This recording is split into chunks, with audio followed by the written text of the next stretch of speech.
And where you are, Anne-Marie? Where are you? We're live streaming. Hold on, Vitel. We'll get you back. You can ask her in a minute. Hey, hey, hey. This is conductor Chris Johnson from Obless. We had a long stoppage, not because we wanted to, because we had to help people. And that's what Oblessivians do. Well, there's a new name. I'm glad to see y'all back. Yeah, we don't got a big number, but that's okay. We're going to start this back up again and get people back on the Obless train, because very soon you're going to have your magical link. And when that magical link hits, you know what's going to happen after that. We have a very interesting show to start off. I'm going to hand it over to Mr. Vitel Smart. He's got a couple phenomenal people with him. And I'm going to turn over. You know about me about rules. Have fun, enjoy. If you got to do something, walk away, turn your camera off, and then come on back. Mr. Vitel, the floor is yours. Yes, thank you very much, my friend. Appreciate all you have done and during the migration. Welcome to all the brand ambassadors. Hope you all are fully migrated and ready to go, ready to roll. And Chris, I really appreciate you, my friend, that you give us this chance to just to highlight some things that we feel very near and dear to our heart, and something that we're going to be helping you, helping and passive with Obless, working with Obless. We have a nice lineup tonight to kick off Obless after several weeks. We have Jeff and Yana. You all know them. They were the dairy farmers that were on here once, and they had a real huge show. Chris told me that he has never had so many hands raised in one of his shows before, like Jeff and Yana. I also have Rosemary, Anne-Marie, sorry. Anne-Marie, and you all know her. You know, she was here before. So we are going to be tag teaming tonight. Jeff and Yana are going to kick off the show by giving us like a follow-up on the last appearance. And then we get into another area where they want to do us to how to preserve food, how to freeze and preserve food. And so I will come in and do the shelters for abused children in Jamaica, the land of my birth. And I welcome to all these Jamaicans who are on the call tonight. If you're not on the call, get on the phone and tell them to tune in, because, you know, we're going to be lighting up Jamaica tonight. All right, so without further ado, I'll pass over the baton to Jeff and Yana. Good evening. Good evening. How's everybody tonight? Hello. Well, just a quick follow-up on, what we talked about several weeks ago was the small farmer. We're dairy farmers, so we're the small dairy farmer, like you see in the book. We're the family farm. We're not commercialized. Not that there's anything wrong with that, but we choose to be the smaller farmer to preserve what we do to pass on to our children down the road. And it's been a very, very tough road for us being the smaller guys because of inflation and just everything going up.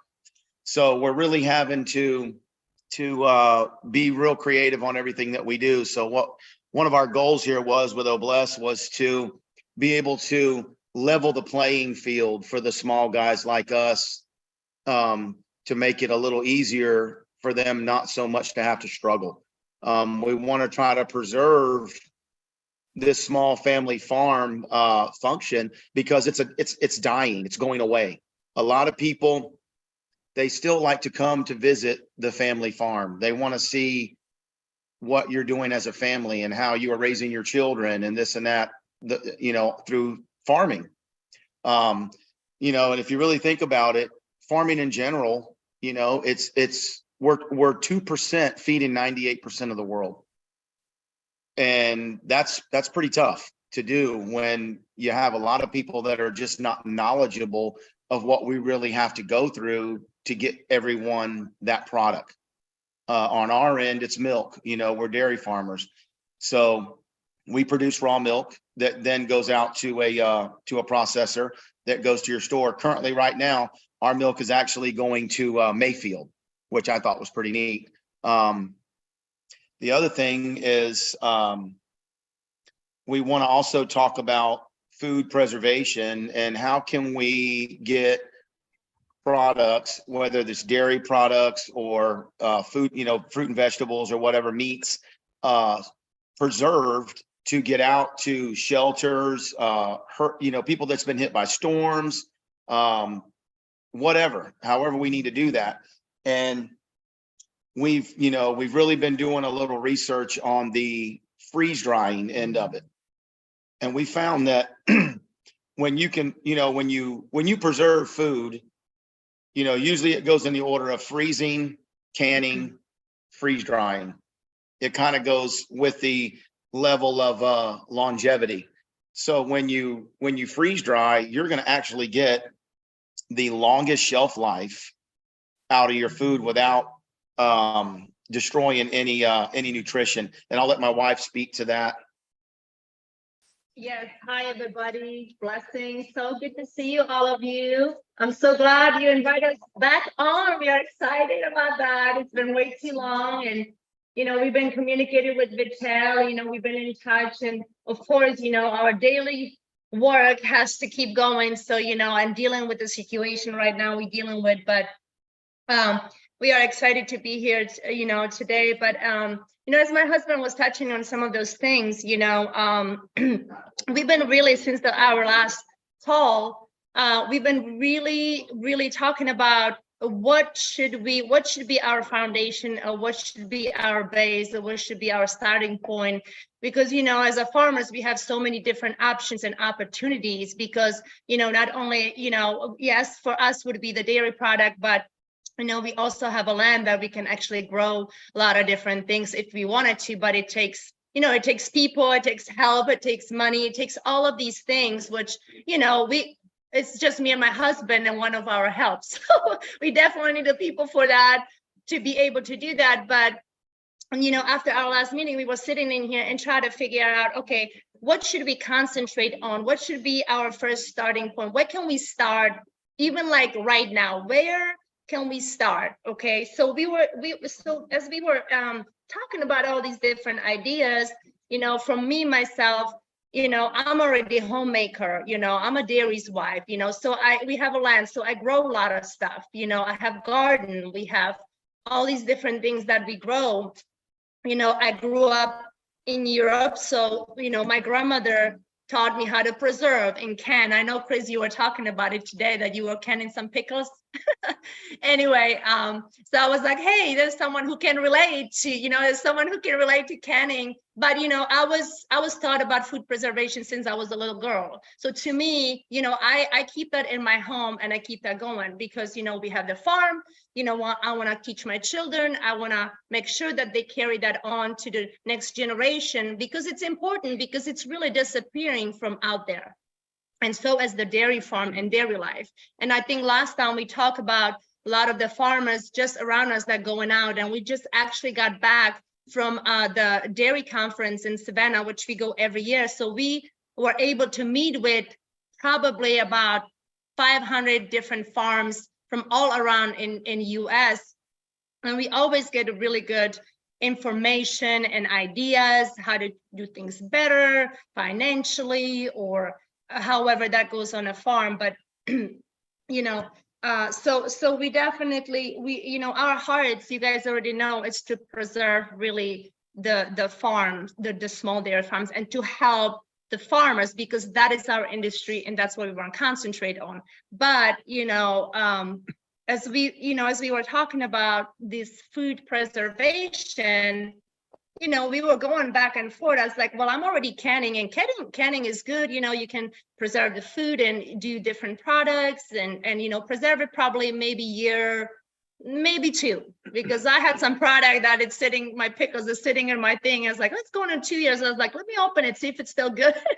And to the surprise, it's still good. So I was like, okay. So as we were, putting our heads together in here, I was like, I've been researching freeze drying for a long time. I'm a researcher. I go in and I don't buy a product until I research and really, really know, and I'm sure about it, that it's gonna work for me and my house. So I was, for years and years, I've been, hearing about freeze drying. So I started researching freeze drying. I said, well, how can that help us in here? How can we preserve the food also for the longevity of the food, and not just maybe a year or two, but how can we preserve a food for a long period of time? But, not only preserve it, but looking at the nutrition side of it, because, I always look at the nutrition side of it and make sure that, okay, if we decide to do a project, and let's say we decide to do a project and we start doing a freeze drying. So, there's a two different type of freeze drying. There's one that you can do commercially, and then there's one you can do, you can do at home, because they have machines that are small enough, that you can purchase and put it in your home and start it that way. So as we were like talking about it, I said, well, if we can get this funding going later on, and if we can get people invest in that, we can definitely go into the commercial. But then we were talking about, we were researching in two different ways. And we really, our hearts are really set probably on the home drying, because, you can purchase multiple machine and get the kind of same result. And instead of the commercial machine, because the commercial machines are just, they're very, very expensive. And then we were thinking, oh, well, if it's something break on them, what is the cost of the fixing that against fixing this? But anyway, I'm not going to go into the details of all of that. But, we were thinking about, okay, if we have, if we can preserve this food, and it's with the freeze drying, why do we want to preserve the food? Like, what is the most important thing for preservation? Like we were talking about, different things, storms and things, natural things happen, and lack of food and lack of things, right, on the shelf. Like we've seen that through the COVID and things like that. So so why do we preserve food? For the very things, but we don't want to just preserve them for a year or two. With the freeze drying, and when I was doing my research with the freeze drying, not only the freeze drying, you can pretty much freeze dry anything and anything except the oils. So it can go from eggs, milk, liquids, ice cream, fruits, vegetables, meat, anything. You can pretty much freeze dry anything and everything. But the important thing of freeze drying for me, what really catch me was the nutritious value. Because with the nutritious value, with freeze drying, when you freeze dry and when you reheat or reopen the package back on, let's say after 10 years, because it says it can go anywhere from 10 to 25 years shelf life. So because I purchased before some, freeze dry food, and I was like, well, let me try it. I want to try it before I purchase machine. I want to try it. I want to see what it tastes like. I want to know if it's true what they're talking about, what they're saying. And I did. I purchased some strawberries and some, a couple snacks and things like that. And I tell you what, I opened that thing. I was like, this thing tastes delicious. I'm like, how long this has been in this package? So I was like, I can deal with that. This is pretty cool. So I wanted to try it before I wanna, go ahead and start doing it on a large scale. Let me get in.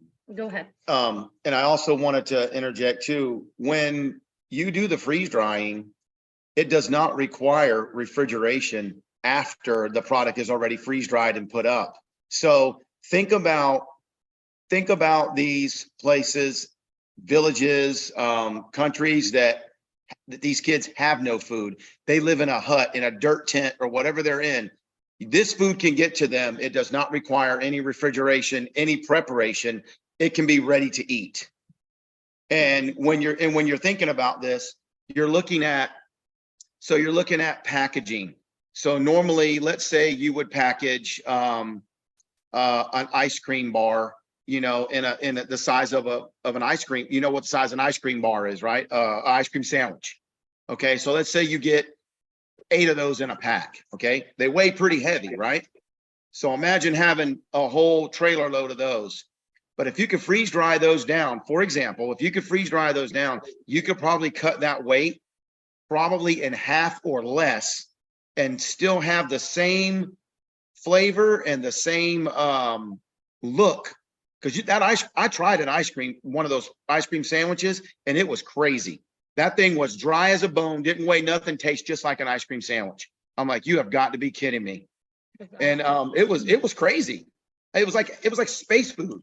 And but all these things, I've been thinking too, transportation, packaging, shipping. How can you can ship more product for the same amount of money because it doesn't weigh as much. So now we have, now we're getting into, we can add more tonnage and all that stuff when you're shipping out to wherever it's got to go. And then packaging, it packages up very in small little packages. Everything is really neatly in a Mylar bag. It's neatly packed, very organized. And I think, with all that being said, you can even do prepared meals like say for instance, at your house, say you make a thing of lasagna, you have leftovers, you can freeze dry it. You can freeze dry that lasagna and it'll keep for 10 or 15 more years. It's unbelievable. Look at all the waste, all the food waste that's coming out of these grocery stores. What do they do with food when it's getting close to going out of date? Okay, they either sell it at a discount or they throw it away. Okay, so why can't you take that food and put that through your freeze dryer, and now you've just extended that shelf life 25 more years possibly, and the waste has went to minimum, to none. Yeah.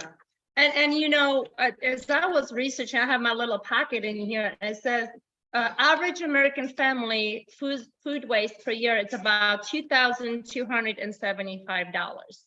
That's how much average American family will waste the food. I mean, I don't know my house, we farmers, so we eat everything and anything, but I know, for us too, we are guilty of it all. Some food, we don't have, we forget about it, or it's at the back of the fridge or things like that. And so, as I was reading, I'm like, oh my goodness, that's a lot of food. We see it all the time in the restaurants. We have people, a lady come here, she actually is coming tomorrow. She's goes to Panera Bread and she gets all of the leftovers of Panera Bread, whatever they don't use. It's a good stuff. And she brings it to us, and then she brings to different churches and extended, in our area. And I'm just thinking that's just one facility that's coming out of. Think about all the restaurants and stores. Publix, huge, Publix is huge, and different places. I'm like, oh my goodness, if we can take some of that and we can freeze dry it and we can preserve it. And even if we ship it to the places when there's a disaster or people don't have a food for a week, or like we went through the tornado, no electricity, I couldn't cook for 2 days. I couldn't cook any meals. So I was like, oh my gosh, what do I do? What do we do, right? So if we have that on hand, it's really easy to, freeze dry it and then put it on a shelf. And then if you wanted it, you just take it out of the package, and either you put it in a hot water or just left it on the counter. And once it's thawed out, you just eat it. And now, rather if it's a leftover, if it's a cooked leftover or anything like that, you just reheat it and it's done. And it tastes exactly the way that you have, let's say, freeze dried 5 years ago. It's just amazing. I was blown away because I've been researching this for years. This is not just like, oh, this is just my little project, but I wanted one of these machines in my house because I want to start doing it in my household first. But for us, obviously right now we're not gonna get it, but I really, really want to get this machine because it has a lot of benefits. And why do we want to freeze dry? So I have a couple things in here when I said emergency preparedness. For emergency preparedness, if we can do this on a large quality scale, think about how many people we can bless, or we can go in those areas. I don't care if it's a single mom that cannot afford a food, or we can just bless them over there, or if it's a church down the road, or if it's somebody who got hit by the tornado, hurricane, and they don't have a food. It's easy. What I'm saying, it's already prepared and it's easy. But not only that, but it's the nutrients that it has in it. So for me, it's important. I'm kind of like an overload. I like to look at nutrients. I want to make sure that just don't put in our bodies things that are just because they are there. Let's say people overseas that, some of the children in orphanages, places like that. I know like a lot of the US, they send in food overseas, but a lot of the times it's cereal, and a lot of the things like that. But you got to think about these kids, they need those nutrients in their body for them to grow and grow properly. So that's just my mindset. That's just me personally. Like I like, I don't like to just give a leftover. I want to, preserve a good food with the good nutrients. Also healthy living, community, food storage, and long life shell, like we talk about, with the freeze drying. Also, what are one of the benefits that with the freeze drying, with the freeze drying, first of all, you got nutrition, taste, savings. It says it keeps nearly all of the nutrients value of fresh food and retains flavor and color, and it does not require no high temperature that will destroy much of the food value. So with the freeze drying, because you freeze drying, because it's a different process, that's why it keeps all of the nutrients, because there's a no high temperature process in it, if that makes sense. I don't know if anybody understands. Sorry, but maybe I'm going overboard. I don't know.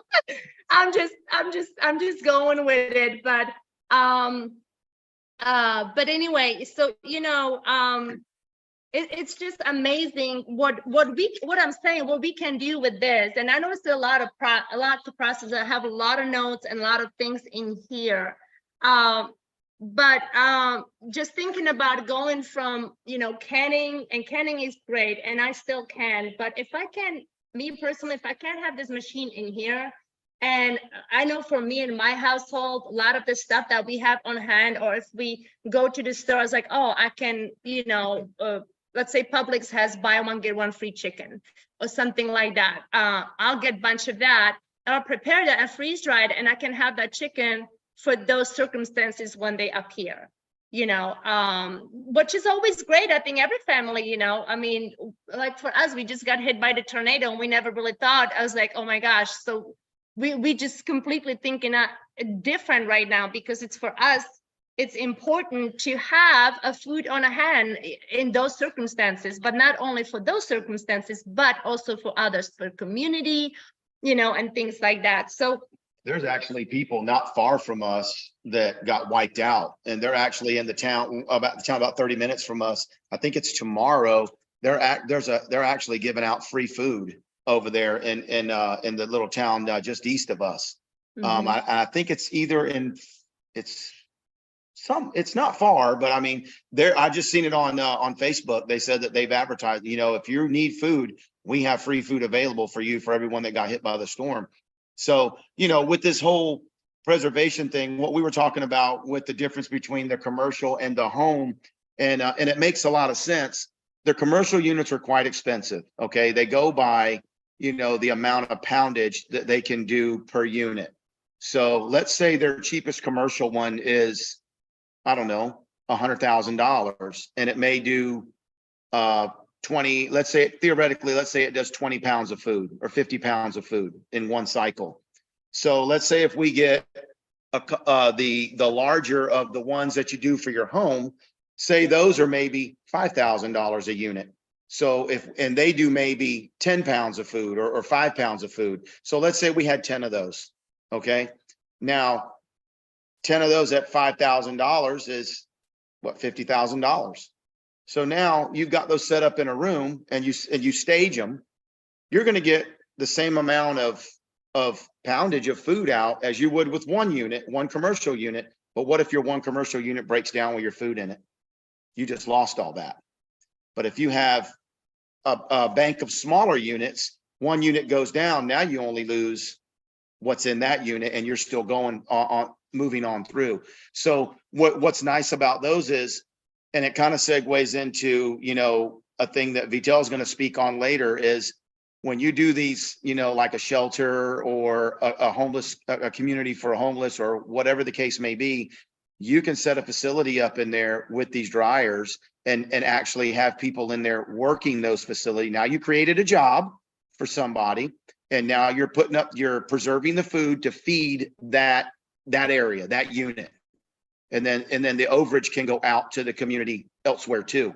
So there's opportunity there, you know, with by doing that and getting the food in there and keeping everyone healthy. Because at the end of the day, it's all about your health. You know, what you're putting into your body, you know, really is key. It's going to affect you on how you feel, how you perform, you know, everything, you know. So just think with these, I was just thinking, you know, my wife purchased one of those kits, and it's freeze-dried food from this company. So it's enough food. It's enough food for a family of 4 for, I think it's what, 3 months? Mhm. It's like for 3 months. And so you pay X amount of dollars for that. And this freeze-dried stuff is not cheap. You know, it's pretty expensive. And if you know, so if we can get that going to where we can put that out to people, I think that it's not going to be about the money. Okay. It's about the quality and the preservation of these families and these children moving forward. And just like on the farm side of it, like on the dairy side of it, you know, you can freeze dry milk and then you can reconstitute it back with water. Mhm. So now you'll have regular milk again, or you can, you know, use it as is. Mhm. So, you know, that right there is pretty huge, you know, like say for a farm of our size, you know, we're a small farm, but you know, we could actually take some of our milk and put it through, you know, through that process and freeze dry it and then have it to where it can go out to Well, it can go a lot, to yeah. whoever, It wherever. can go a lot of different places, you know, single moms who can buy them. Like I know there's a lot of single moms and mothers that they can't, you know, they can't even buy a gallon of milk. So it's a lot to cover for sure. But you know,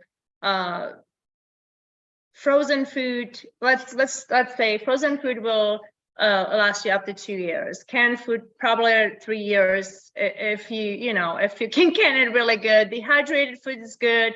It lasts up to 4 years, but it loses its value. So every food will lose its nutrition, but with the freeze-dried food, you know, it goes anywhere from 15 to 25 years. So and you know, this is just like a you know, we got a lot to cover in here, and I don't want to take anybody else's time. I know Vitel's got to come on and Anne's got to come on, but we just wanted to talk about it because, you know, this is something that I think we can do really well, you know, when Bless and everything kicks on. And I know we can help in different areas, you know, to be send it out, whatever it needs to for somebody's needs. So if anybody has any question or anything, you know, you can reach out. I mean, I'll be more than happy to educate people about freeze drying too. You know, freeze drying is not a new thing. You know, this is coming along all the way from World War II. They used to freeze dry back in a day. So I feel like we've been so long kind of behind everything. It's like we going in a circle and now it's coming back. We just didn't know about it, you know, because there were so many other things that were put in front of us that we were taught, and we're like, okay, this is the only way. So we just want to touch up on that and bring that, you know, right here to you guys and kind of share our hearts. Of course, you know, our hearts is always for the farmers. So that's where we're gonna be. We're gonna concentrate when everything takes. So we really want to concentrate on helping the farmers, the small farmers, helping them and preserve the future of the farmers. Because if a lot of the farms start disappearing, which they already are right now, and we just been witness of, you know, a lot of other ones that are going out, small farmers, because we were just talking to a 25-year-old. He's been farming since he was 18, and he's thinking about going out next year because he just can't do it.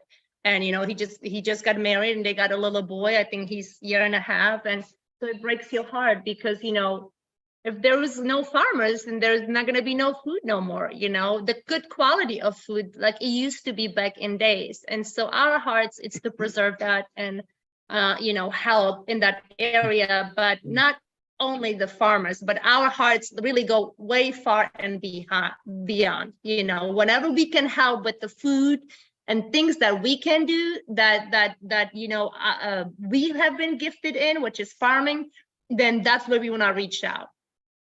And the last thing too is that we also have the resources to be able to go to, let's say, Jamaica, the Bahamas, wherever. And if they're interested in setting up a small dairy farm there, we have the resources to bring that that type of knowledge and equipment over there and get it constructed over there, and the resources to teach them how to do all that and be self-sustainable in producing their own dairy products for maybe that area or that community and things like that. So, and even over in, you know, wherever in Africa and wherever that need would be, you know, we would be able to get the knowledge and the equipment and everything to set up over there to get something like that going for people in that area, or however that needs to look. You know, we're willing to do that. And we have, like I said, we do have the resources, and you know, we have the availability of the technology, because everything now is moving into technology. And so we have all that available. You know, we just need to put it to use. You know, wherever it needs to be, you know, whether that be, you know, building a like using our farm as an example for a model to bring people here to say, okay, this is what we can do over there for you. We can do this exact same format for you over there, and we can teach you how to run it. We can put people, you know, help you put people in place and be sustainable. And so, you know, we could even use our place as a training ground, you know, however we would need to do that. But that's just another sidebar that we have available. I have a question for you there. Did you say that the shelf life is 25 years? 10 to 25. 15 to 25. Yeah, 15 to 25 years. Mhm. Without losing any nutrients? Yes, without using any nutrients. That's what I love about freeze drying, because when you freeze dry something, let's say I take a pack of strawberry and want to freeze dry them and I want to preserve them. And so I freeze dry them and preserve them, and, you know, put them in the Milo bags with the little pack of, what is it called? It's the little dry pack that you put in there. the moisture Um, pack the to moisture keep pack. everything dry. And Okay. you put it on a shelf, and that's the beauty of the freeze drying, because it has not only a longevity of a shelf, but also the nutrients in it. So when most of the packs, what you do, let's say I want to take that pack of strawberry and I want to, you know, unfreeze them, however, or take it. So you'll just take you take them, either put them on a counter and let them, you know, naturally just unfreeze, or you put them in a warm water, and the pack with the warm water, and then you just take them out and just eat them. Or you can actually eat them freeze dried too, like that. They're delicious like that. So Okay, thank you very much. That goes to a project that you and I have been talking about. These food banks, maybe that could work, because now we have our eyes set on that project also. Anybody have any questions Yeah. for Yana? Raise your hands, and, you know, any questions?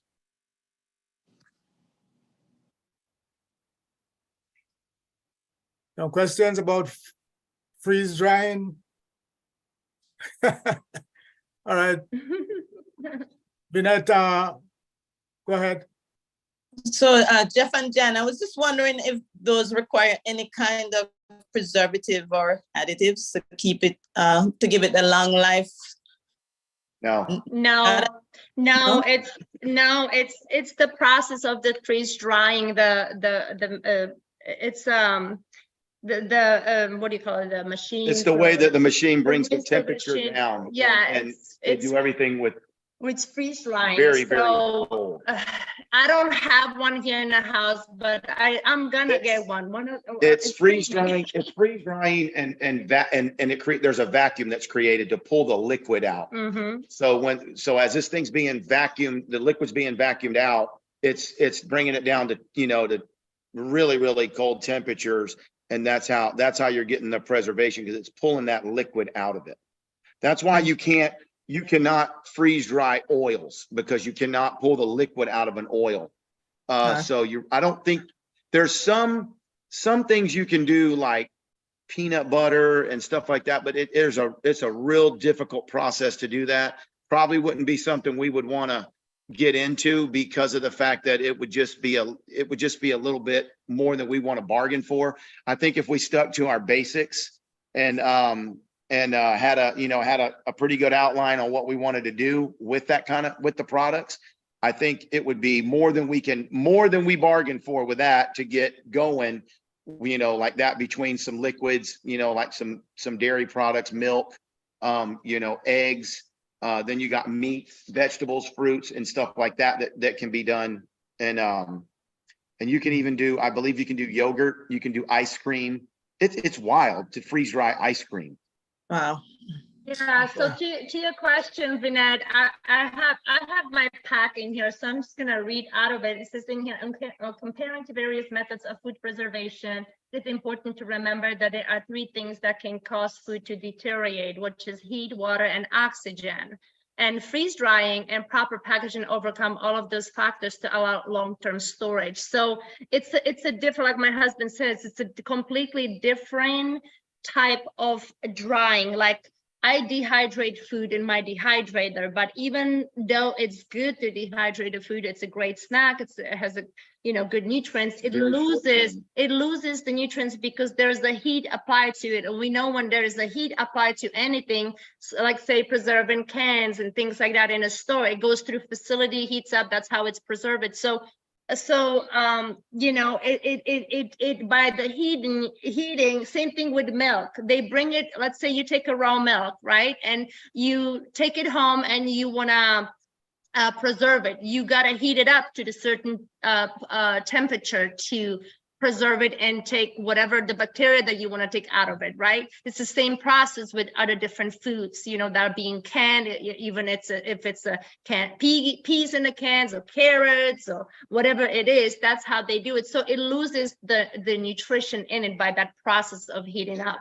What with freeze drying, it's completely different. I mean, if you want to know more about it, I'd be more than happy to navigate you. If you want to learn more about it, I'll be more than happy to send you some stuff and websites. You can look it up. I mean, it's a great education. I've been educating myself. I'm always about education, so I like to educate myself when something new comes up. But I've been researching this for years. This is like not my just first rodeo, and I don't have the machine yet, but I know a couple of my friends who do, they have it and they love it. They said, we love the freeze drying. And and I know that I can trust them because they that's what they do. They are homesteaders. Got it. So yeah, I mean, it has a lot of benefits. And if you have never tried a freeze dry food, it's in the stores. You can buy it and you can try it. You can go and it's everywhere now, isn't it? I would encourage everyone to go check it out.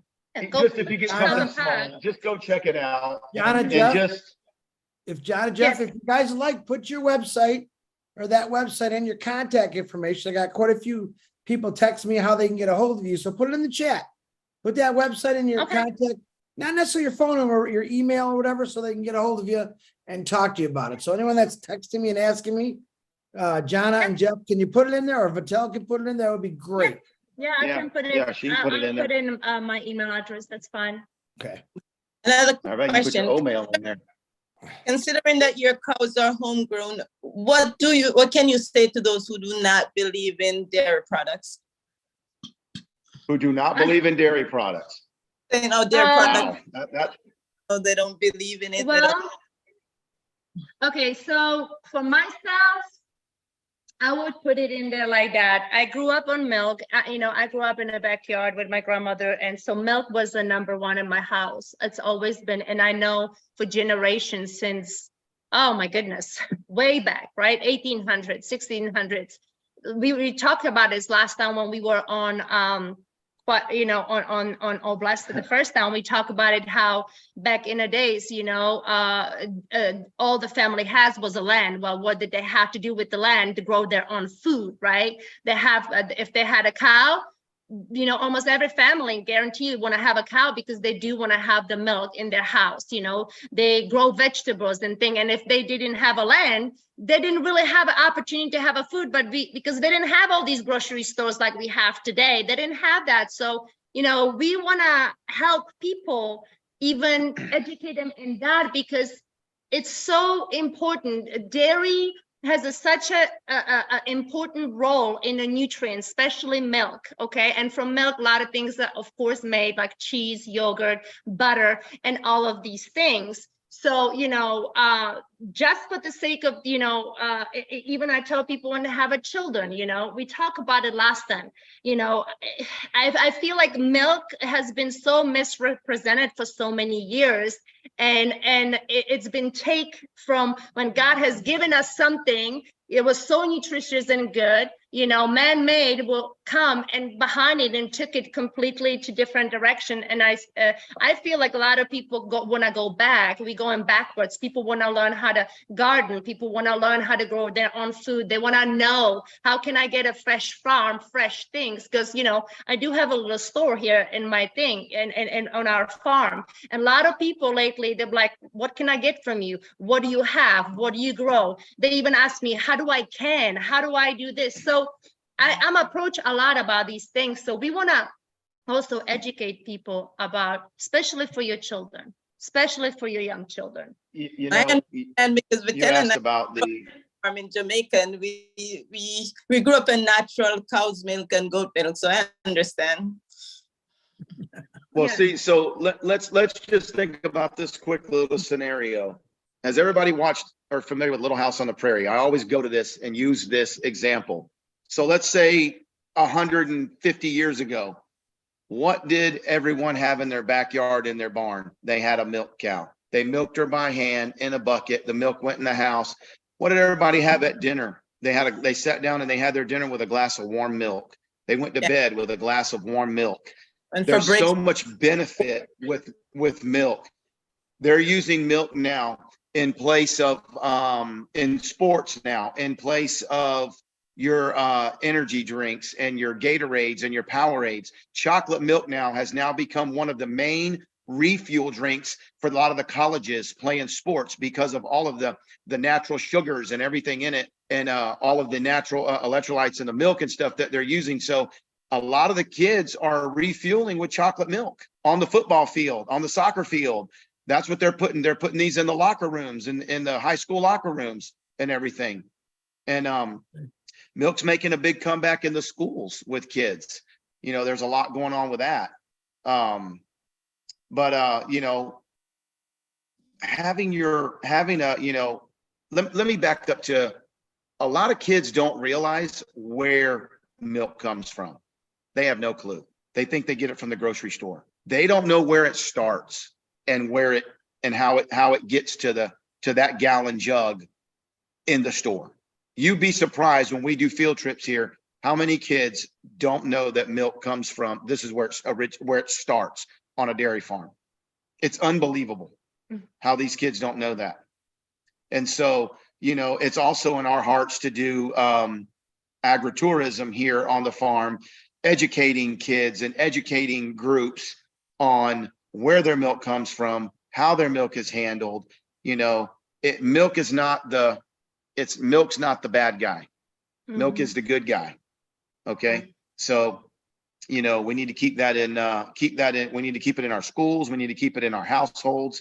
We need to get back to drinking that milk with our meal. And we do have, we do have a lot of stuff for the children, and we do have a lot of brochures and different materials that would be, if anybody interesting to even learn or wanted to know, and maybe has been misrepresented, or maybe they're curious, you know, because I know a lot of people these days, they do a lot of different options. A lot of people are lactose tolerant. A lot of people can handle milk. A lot of people, you know, and there's a different options, and we're not saying, hey, don't do that, don't that, but we just, you know, for us, it's very important. You know, my children grew up on a whole milk, and that's all I'm going to give them until they decide for themselves what they wanted to do, because I know it has a certain benefits, you know, has a nutrition, a lot of good nutrition in it that it's important for our bodies to grow and our bones and different things. So there's a lot of different vitamins that has benefits for our bodies.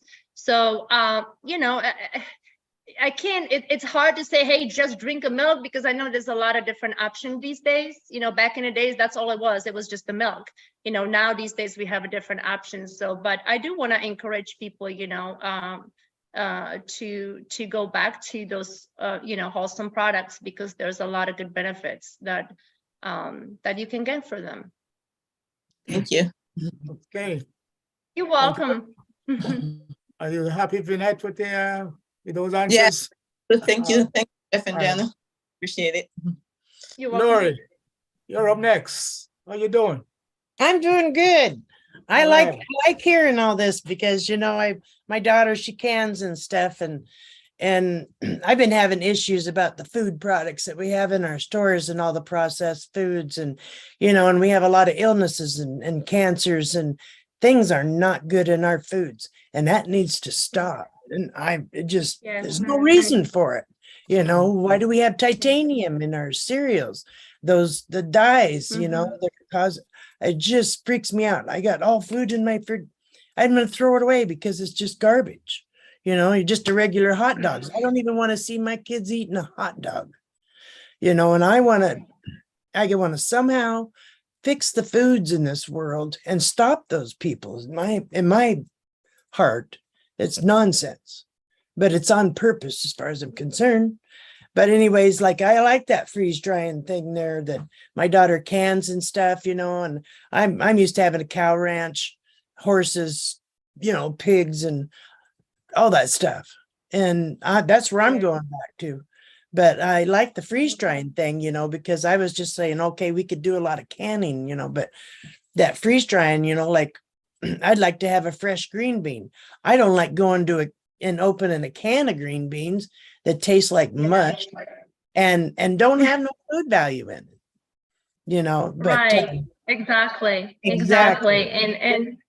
And so that's, you know, there's so much our hearts wants to pour out, and I know we don't have a lot of time, but I will put our email address and yes, contact information, and you know, I understand your heart, because you know, I was too misrepresented by a lot of different things, but I started doing my own research, which, you know, we do have access to the research these days, and there's so many different things we can go on. So I'm a researcher. I will go and I will research before I buy something. I will research it. So I've been researching dry freezing now for a really long time, and I know that it has such a great benefits, and also storage. You know, with canning, you have to buy jars. And remember during the COVID, everybody bought the jars. There was no jars in the stores. Like, oh, now everybody wants the can. I'm like, I don't have no jars. That's like everybody. well, it's kind of like where'd the baby milk go? Yeah. Well, exactly. So, you know, for those purposes, even with the milk, if we can dry freeze milk, and if we can send it to the places, like when there was this shortage of formula, dry powder milk, you know, reheat it, mix it with the water, give it to your baby. You'll have a lot more nutrients in that than any formula that has been made into the powder, because they add those things, you know, into the formula. So, you know, I educate myself. So I want to, for my children, I have 2 boys. I want for my children the best. And if I can do the best for them, I'm going to do the best for them. And, you know, a lot of the food that are here in US, I come from Europe. So a lot of the stuff that is added here in US are banned in Europe. You can have that in those foods. You can have those ingredients in those foods. So, you know, I educate myself. So I know there's a lot behind it, but we do want to help, and our hearts would be with this freeze drying. Why not? Why not package it, and why not store it, and then, you know, have a facility when we can send it out when it's needed for people? Why not doing that? Because you know, when you're gardening and farming, you got all that extra, you know, and I see that going to the food banks and things, you know, was my ideas of, you know, overflow and giving it out. But I like that freeze drying thing. I'm really interested in that instead of the canning. And you know, and it's not only fruits and vegetables, but it can be prepare meal like we were talking about. Let's say you have leftover, or let's say you're just gonna prep. Let's say you prepping for next week and you want to do chicken noodle soup, and then you do lasagnas, or you do chicken and broccoli, or whatever it is, you take that. You can. My husband's just gonna bring what I vacuum seal, our broccoli or whatever, but you take that, yes. No, and one from the porch. And what you do, let's say you prep the meals, you do chicken soup. Now you're like, okay, you have a little extra time. You put it in a freeze dry, you put it on your trays, you put the chicken noodle soup on your trays, you freeze dry it, right? Then you put it in a Milo bag, seal it, you put it on a shelf. Guess what? 10 years from now, when you need that chicken noodle soup, or let's say you get sick and you don't, my husband don't know how to make a chicken noodle soup. I'm the only one who can make a homemade chicken noodle soup in this house. So when I'm sick, nobody can make me the soup that I need for my body, right? So I'll tell him, hey, pick up that package from the shelf. Can you heat that up for me? And it will have the same nutritious value as I packaged it 10 years ago. Why not do that? Think about things like that, even in your own home, right? Yeah. So right here, like this is not freeze dry, but this is just, let's say I grew greens. I don't know if you can, you're not gonna be probably, okay, you're not gonna be able to Probably turn see the it. background on. Anyway, Very- I have a pack of greens in here, and this is just vacuum sealed. So I just vacuum seal this, right? And Yeah. I freeze it. Well, it's a great method. It's awesome, but freezing only, even with the vacuum sealing, it only probably will last for like a year, right? Maybe a year and a half. Do you So, vacuum seal and- when you freeze and dry it- too? No, you don't. This is just the vacuum seal my stuff. I put it in a freezer. But no, you don't need to vacuum seal or anything. You just put it in a Milo bag and then you put it on a shelf. You date it, you put it what's in it, and that's it, So and plus, let's say I have everything in a freezer and we have this storm, we have this tornado for 2 days. I have to be worried what my food is in a freezer. So with this, what freeze drying, what I'm saying is there is no you don't have to refrigerate it. You don't have to, you store it. It's perfectly stored. It's in these little tiny Milo bags. You put it in Milo bags, and you don't even need a cellar, or extra space for those cans or those jars, because I have to put my jars now in a different area because I have too many of them.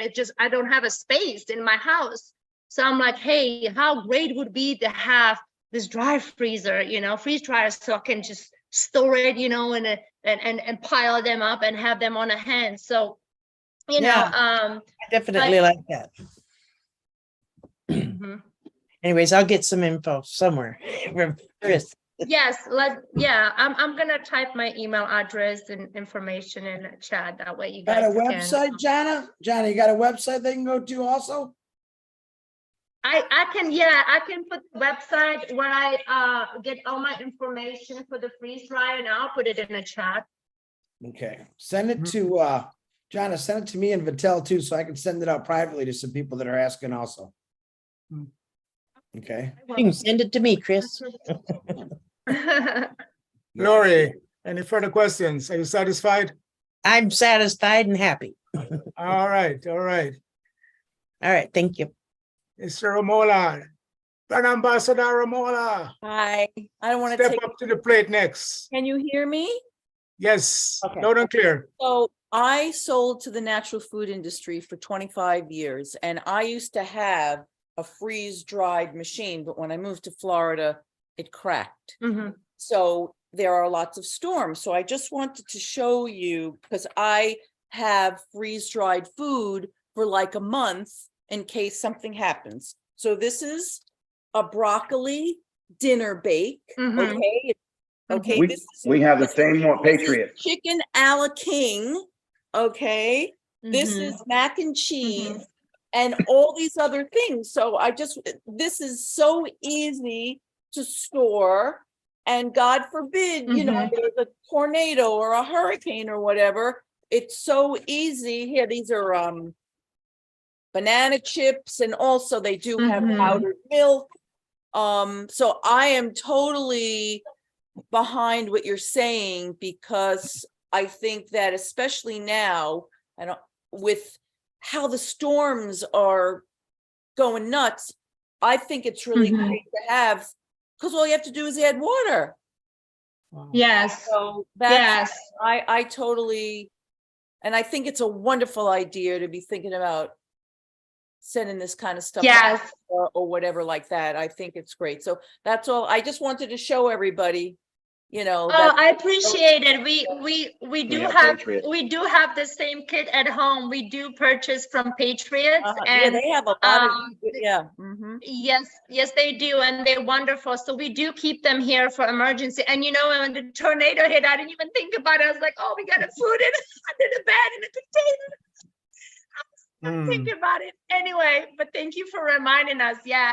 So, you know, but think about it, if you don't have to, even for yourself, if you don't have to purchase, because it can get expensive, you know, if you have a family 4 or 8. So, you know, let's say you do have that machine home, or you do have, you know, the availability. You said that you're crack, and if you have the availability to purchase one more because money is not an issue, I would do it in a heartbeat. I would do it in a heartbeat and do it again, and prepare myself, you know, for what's ahead.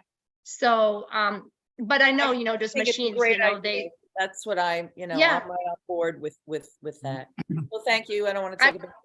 I appreciate it, Ramola. Thank you so much. Thank you very much, Ramola. There are some brilliant ideas coming out there, Yana and Jeff, with this free drying business. And I think with Mhm. what Obless is going to be doing all over the world, this is a very good idea to latch on to. And we'll be talking more about it. Yes. Thank you, Vitel. Thank All you, right. Chris. Thank you. All right. Thank you very much. Excellent presentation. Thank you. Give them 2 hands, not 1, 2. All right. All right. Now I'm going to be stepping up next with my presentation about the Shelter for Battered Women in Jamaica. So I have a PowerPoint and I need some help here. Share my screen, Chris. Go to the bottom and see that little green button that says share screen. Yeah, Click on that. okay, I now can see your Zoom. okay. So you just got to put what you want up there. It's really Okay. simple, actually. Yeah, it's pretty simple. There you go. You can make it big and or just keep it that size and go through all your things there. If you want to make it bigger, whatever is easier for you, Vitel, we'll be able to, we could see everything. Okay.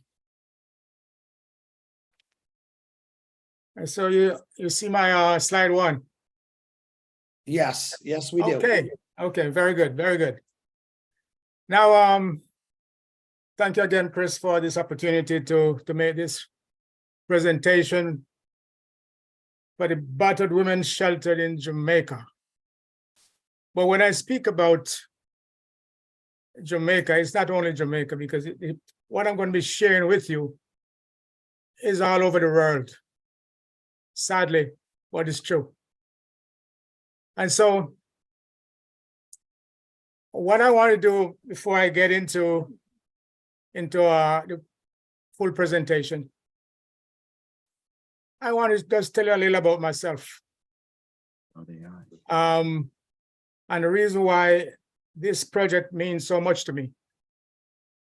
You know, I was born in Jamaica, in a little village in parish called Manchester. And I grew up there, and my dad and my mom were farmers, they're not dairy farmers, they were real farmers. And my mom was this loving, caring, prayerful housewife who kept the family glued together. And so my mom gave birth to 15, let me say that again, 15 children. And I was the 3rd one. My brother died when one of my brothers, he was a twin, and he died when he was about a year old. So he left with 14 of us, 7 boys and 7 girls. So I grew up in a family where I was always surrounded by women, my sisters. And then my mom taught me one thing when I was growing up. It says, you know, you got to learn to do everything. The only thing that a woman can do that you shouldn't be able to do is to have babies, she told me. So she taught us from an early age how to work around the house, how to help one another. And my sisters, you know, we all grew up and we went to school. I was the first one of my family to have gone to college. And I came away to the United States, and that was another first. And so all my siblings, including Vinette, who is on the call right now, she are here in this country. But my heart is always in Jamaica. And so while growing up in Jamaica, I was surrounded by sisters, and I was very protective of them. And one thing you don't do is mess with my sisters. And so about 2.5 years ago, 3 years maybe, I got a call from somebody I knew in Jamaica. And she was calling from her neighbor's house.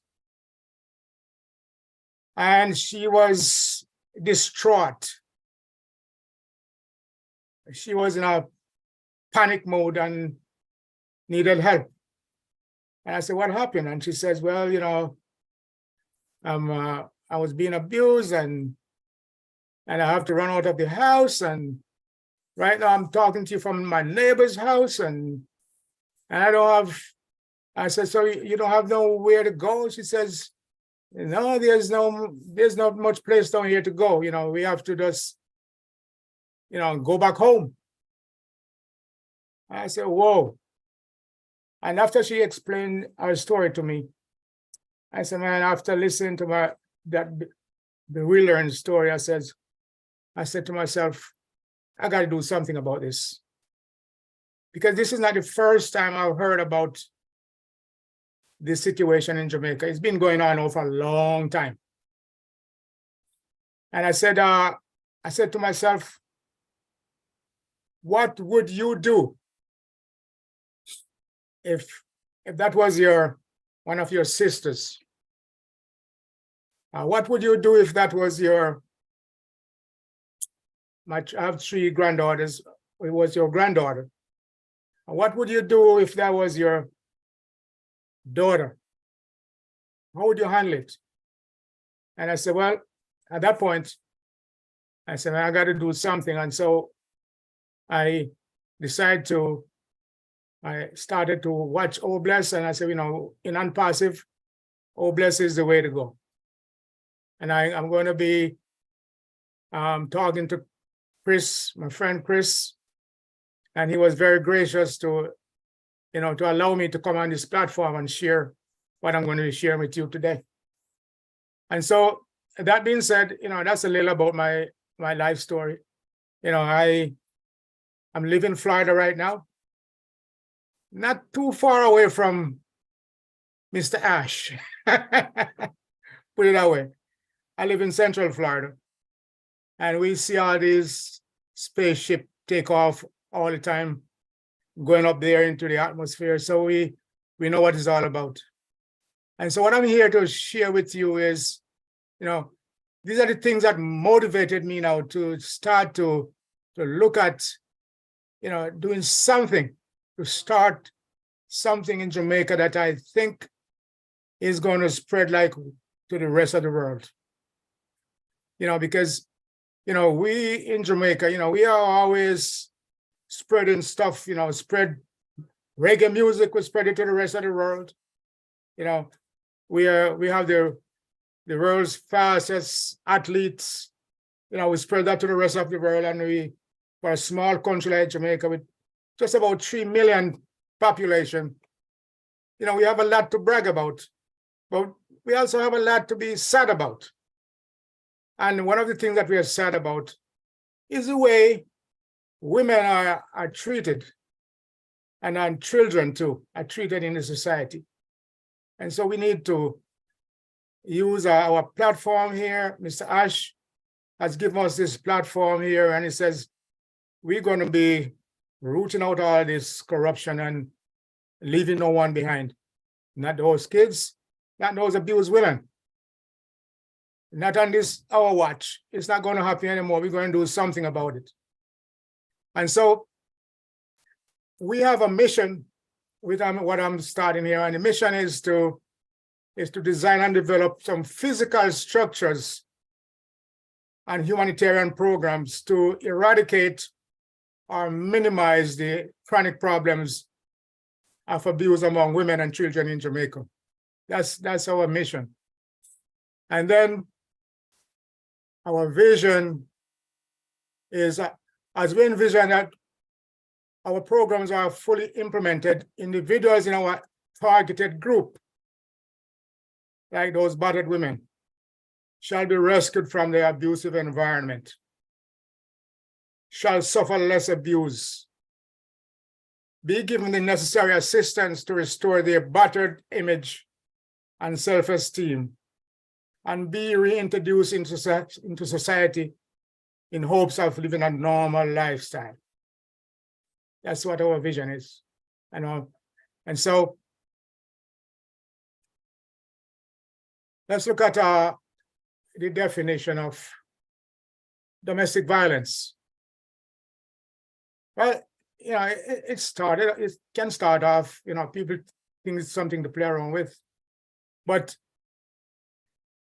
domestic violence is, the definition is any abusive, violent, coercive, forceful, or threatening act or word inflicted by a member of a family or household on another member can constitute domestic violence.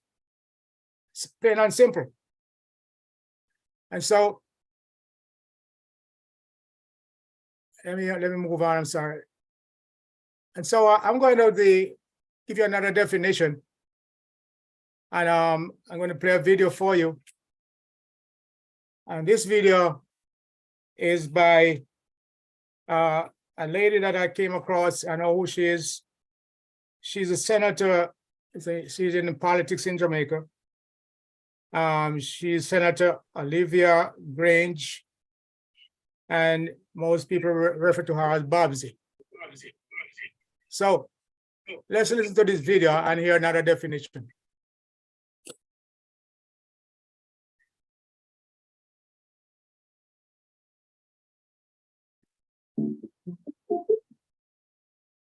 There are countless victims of domestic violence across Jamaica. Some sadly will not make it out alive. Domestic violence or intimate partner violence claimed and created too many lives. Neither men nor women are there, but government is taking steps to cripple its inviting and far-reaching grip on our society. Cabinet has given approval for the amendments to the Domestic Violence Act, which would serve to strengthen the law.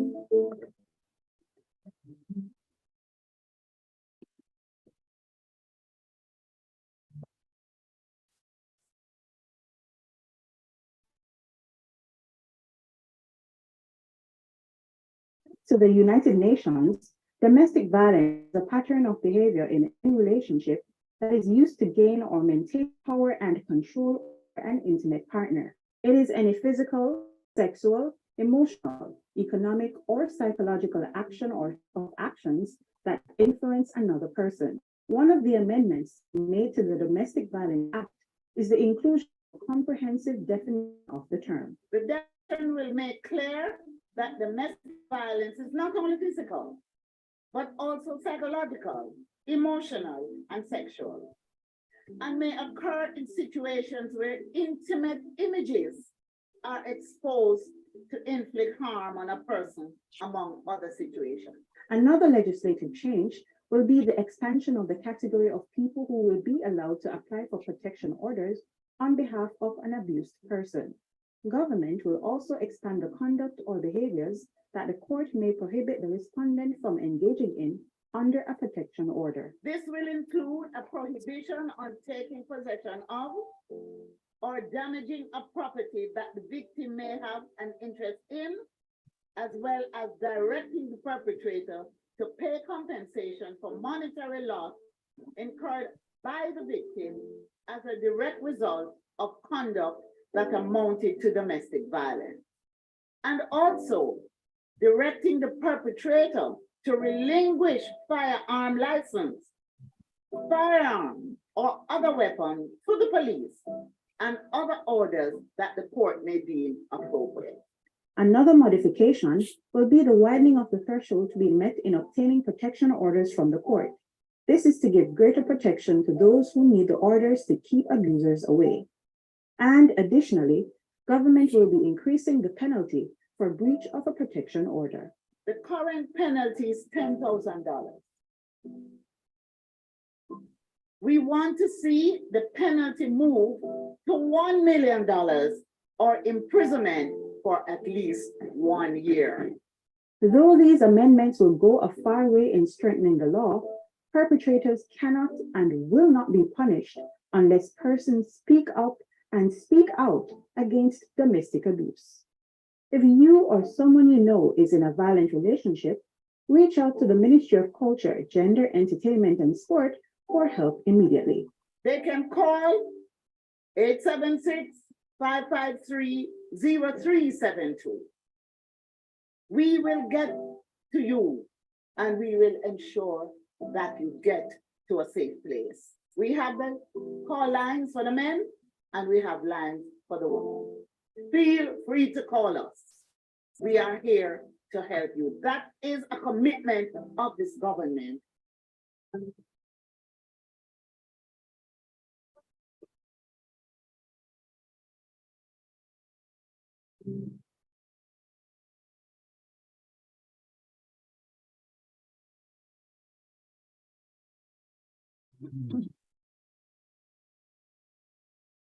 Wow.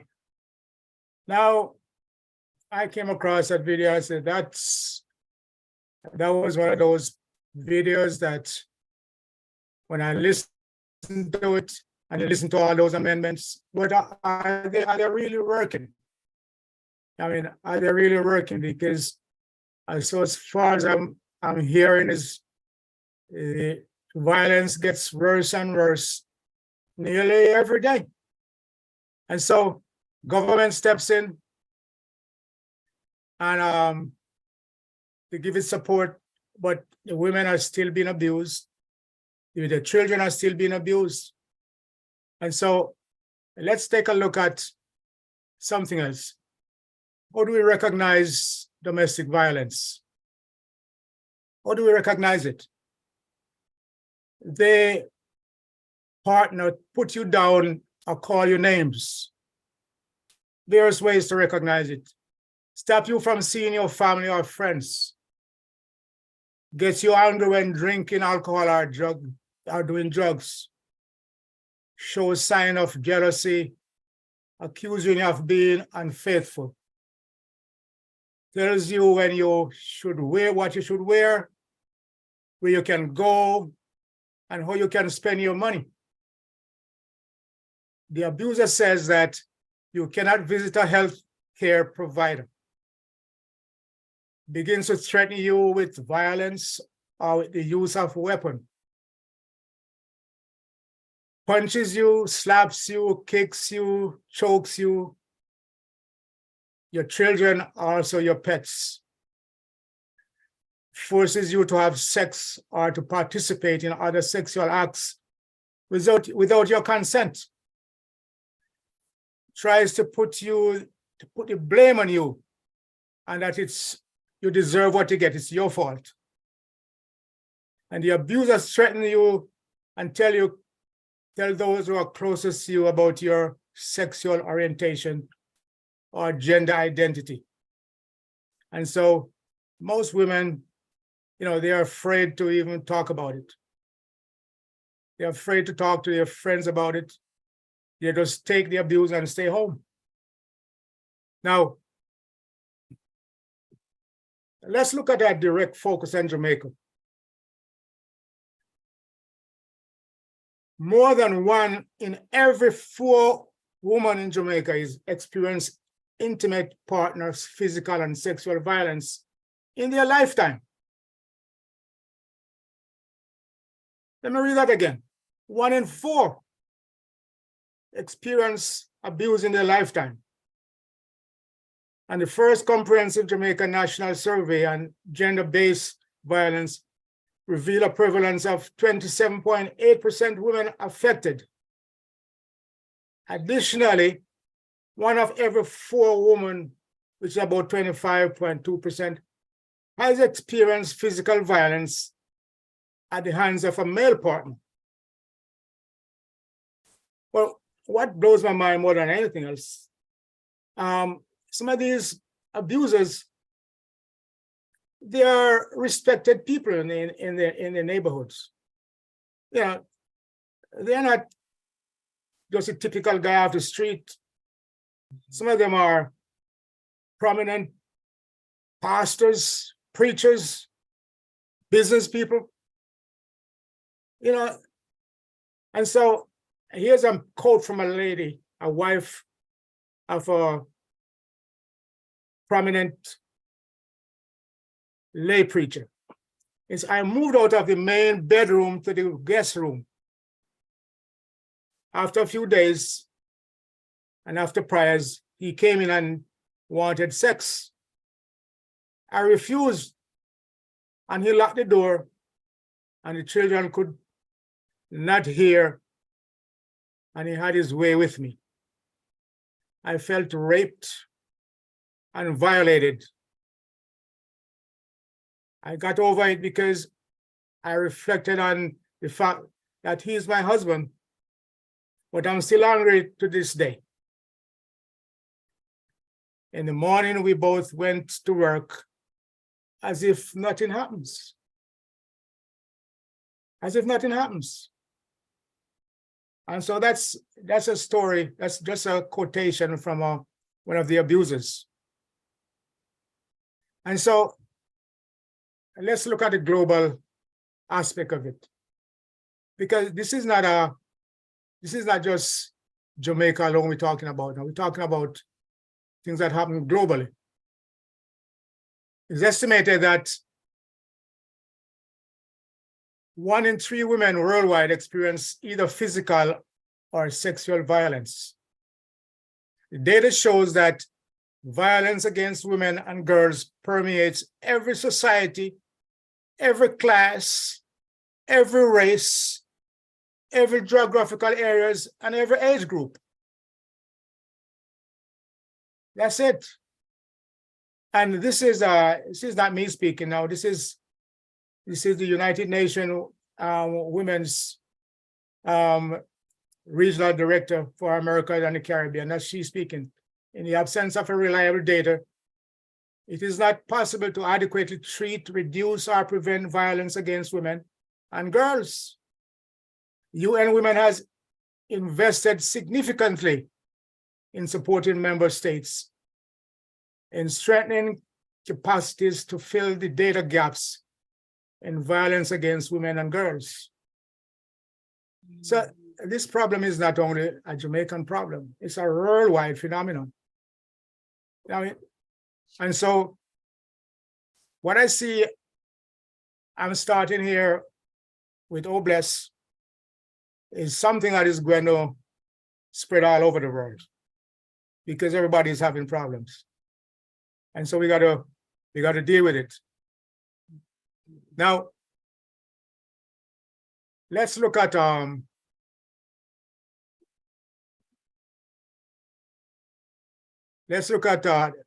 battered women's shelters.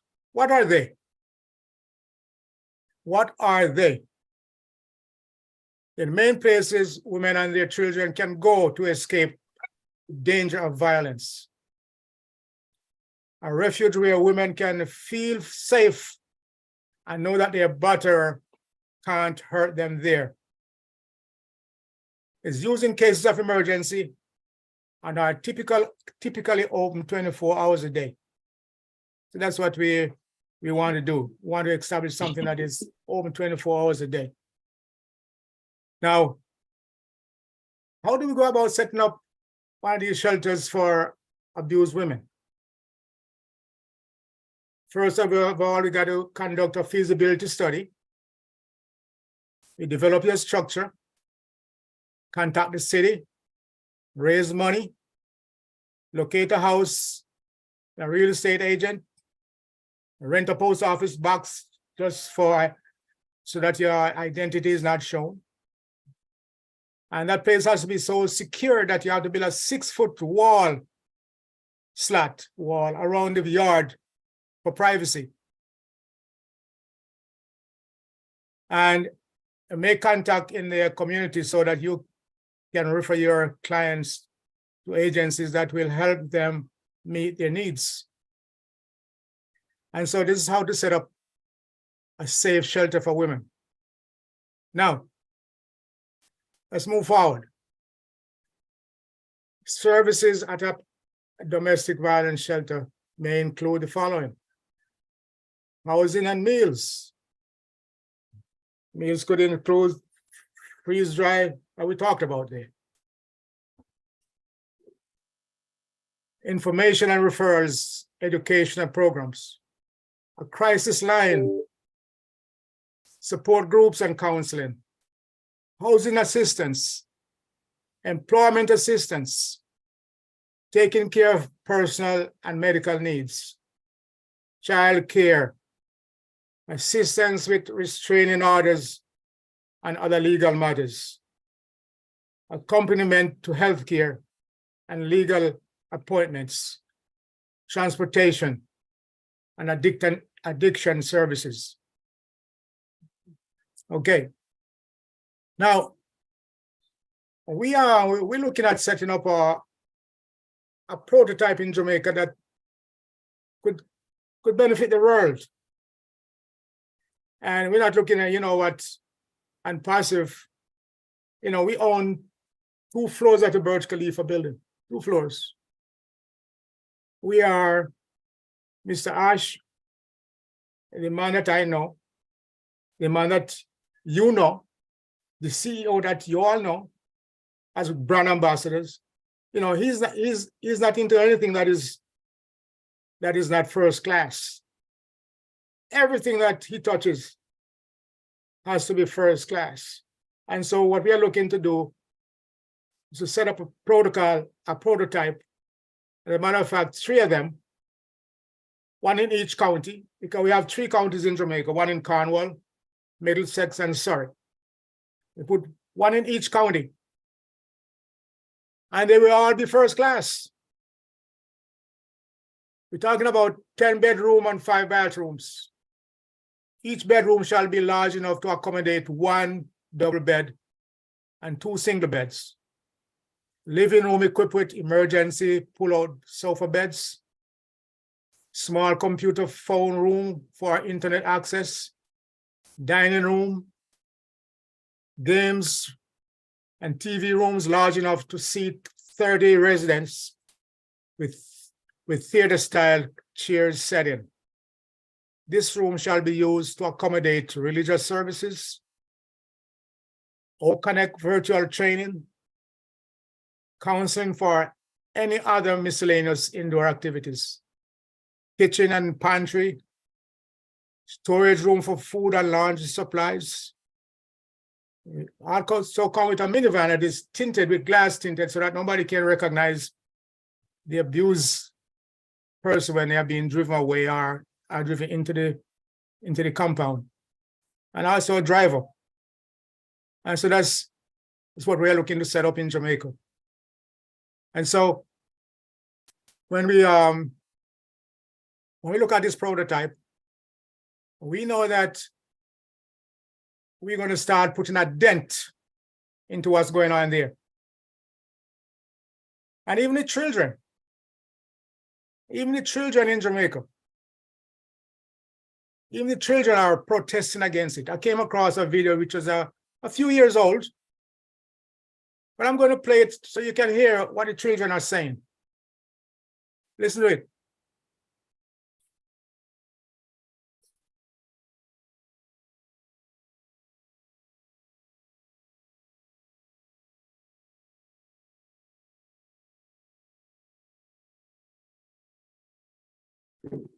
Invention is an act of determination.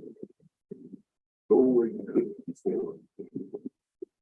The all-new Pilot Trailstorm, part of the Honda line of rugged vehicles.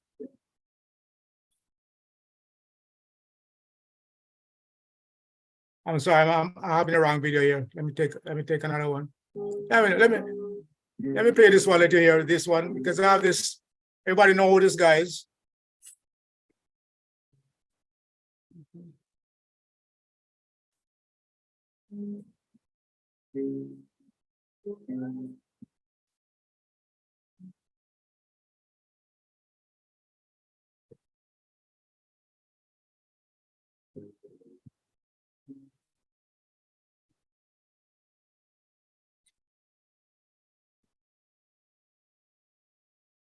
Vittel, we can't hear nothing, Vittel. You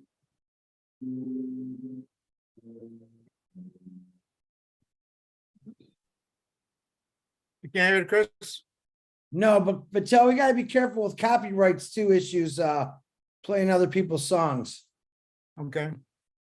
I know Bob Marley is one of my favorites of all time, but probably should pass this one. I'll go right to the video you want to show about the kids. Yeah. Hold on a second there, Chris. I get it.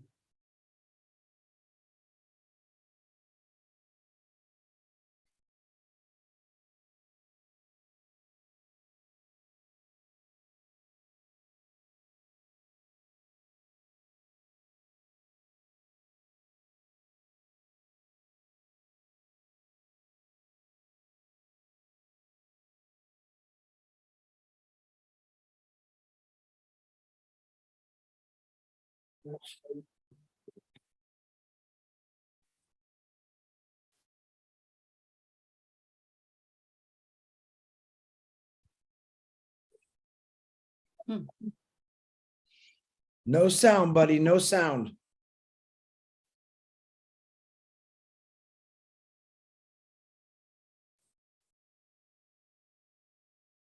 Turned out in the You know, you're no sound, Chris? On Friday, September 28th. Now we can. An incident of sexual violence against women and children.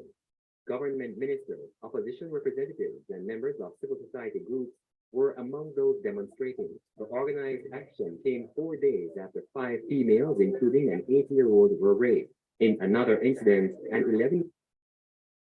I'm not sure what's going on here with the sound. I'm hearing it on my side. Yeah, we were hearing it there for a second there. We can hear it a little louder. Huh? We can hear it, but make it a little louder.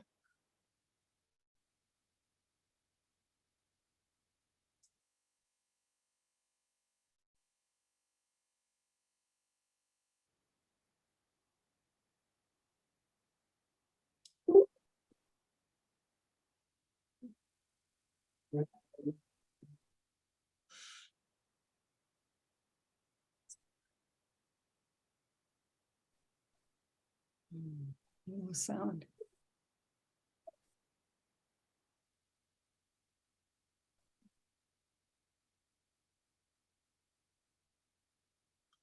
Vittel, there's no sound. Just let it run through, Vittel. Maybe we did hear sound after this. Hear it. You're not hearing it, Chris? Now we can hear it right now. Yeah, let it play. Against women and children. Government ministers, opposition representatives, and members of. Hear it now? Loud. Yeah, go a little louder. In 4 days after 5 females, including an 8-year-old, were raped. In another incident, an 11-year-old girl was hospitalized after allegedly being impregnated by her granduncle.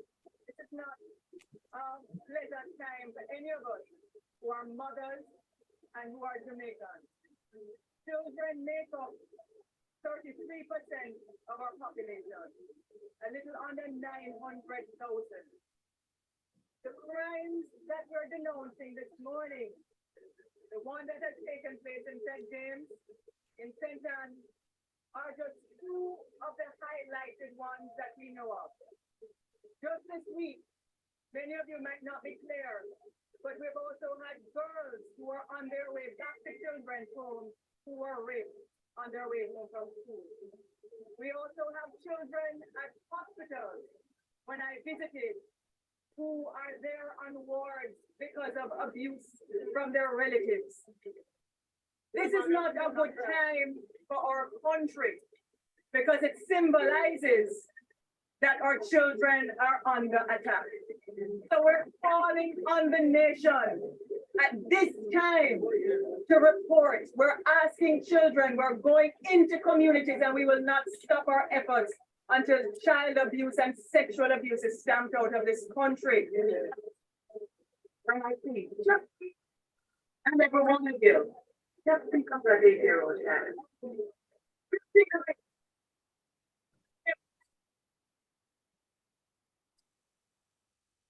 Their own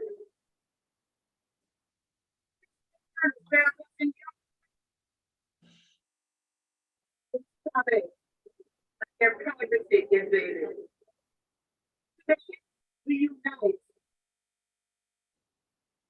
There'll be government opposition. No peace. No peace.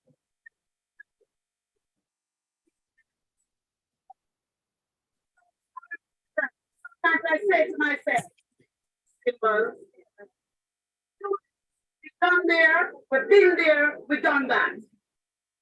But today is the beginning of stopping, been there, done that. From today on, we must get tangible results.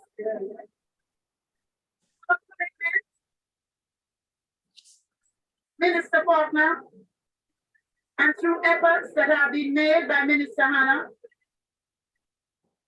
it has been a journey. Every administration has done something, but have not done enough. Things have taken too long.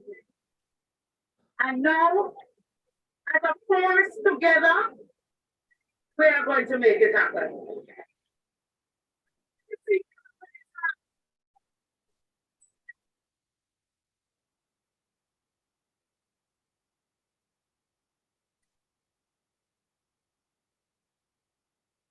Okay. Sorry about the audio. Did you hear it, Chris? Did you come across? Yeah, you can hear most of it. Okay.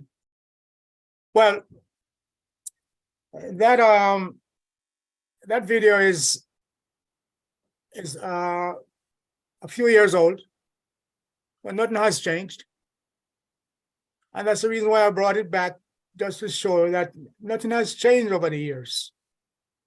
And so the time has come when we have to either put up or shut up.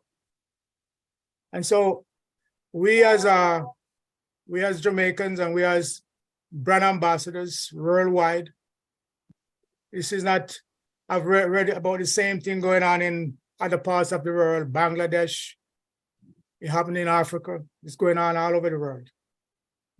And this is what Unpositive is all about. This is what Mr. Ash is telling us to do. To go out there and change the world and make it a better place for everyone. No woman no cry anymore. No children no cry. No mankind no cry. It's going to be up, up, up from now on.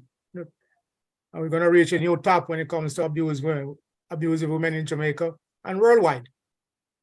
And so that's that concludes my presentation of that.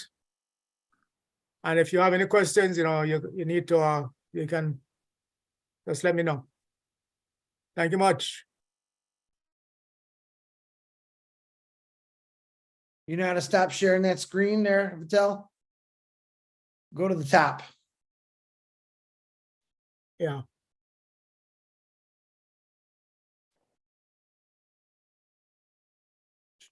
In the green? Yeah, it should be at the top. It'll say stop share. Okay. All right. There you go. Well, let me be the first to say, Vitel, it takes a lot of strength to do stuff like this. Like you just said, and this is us.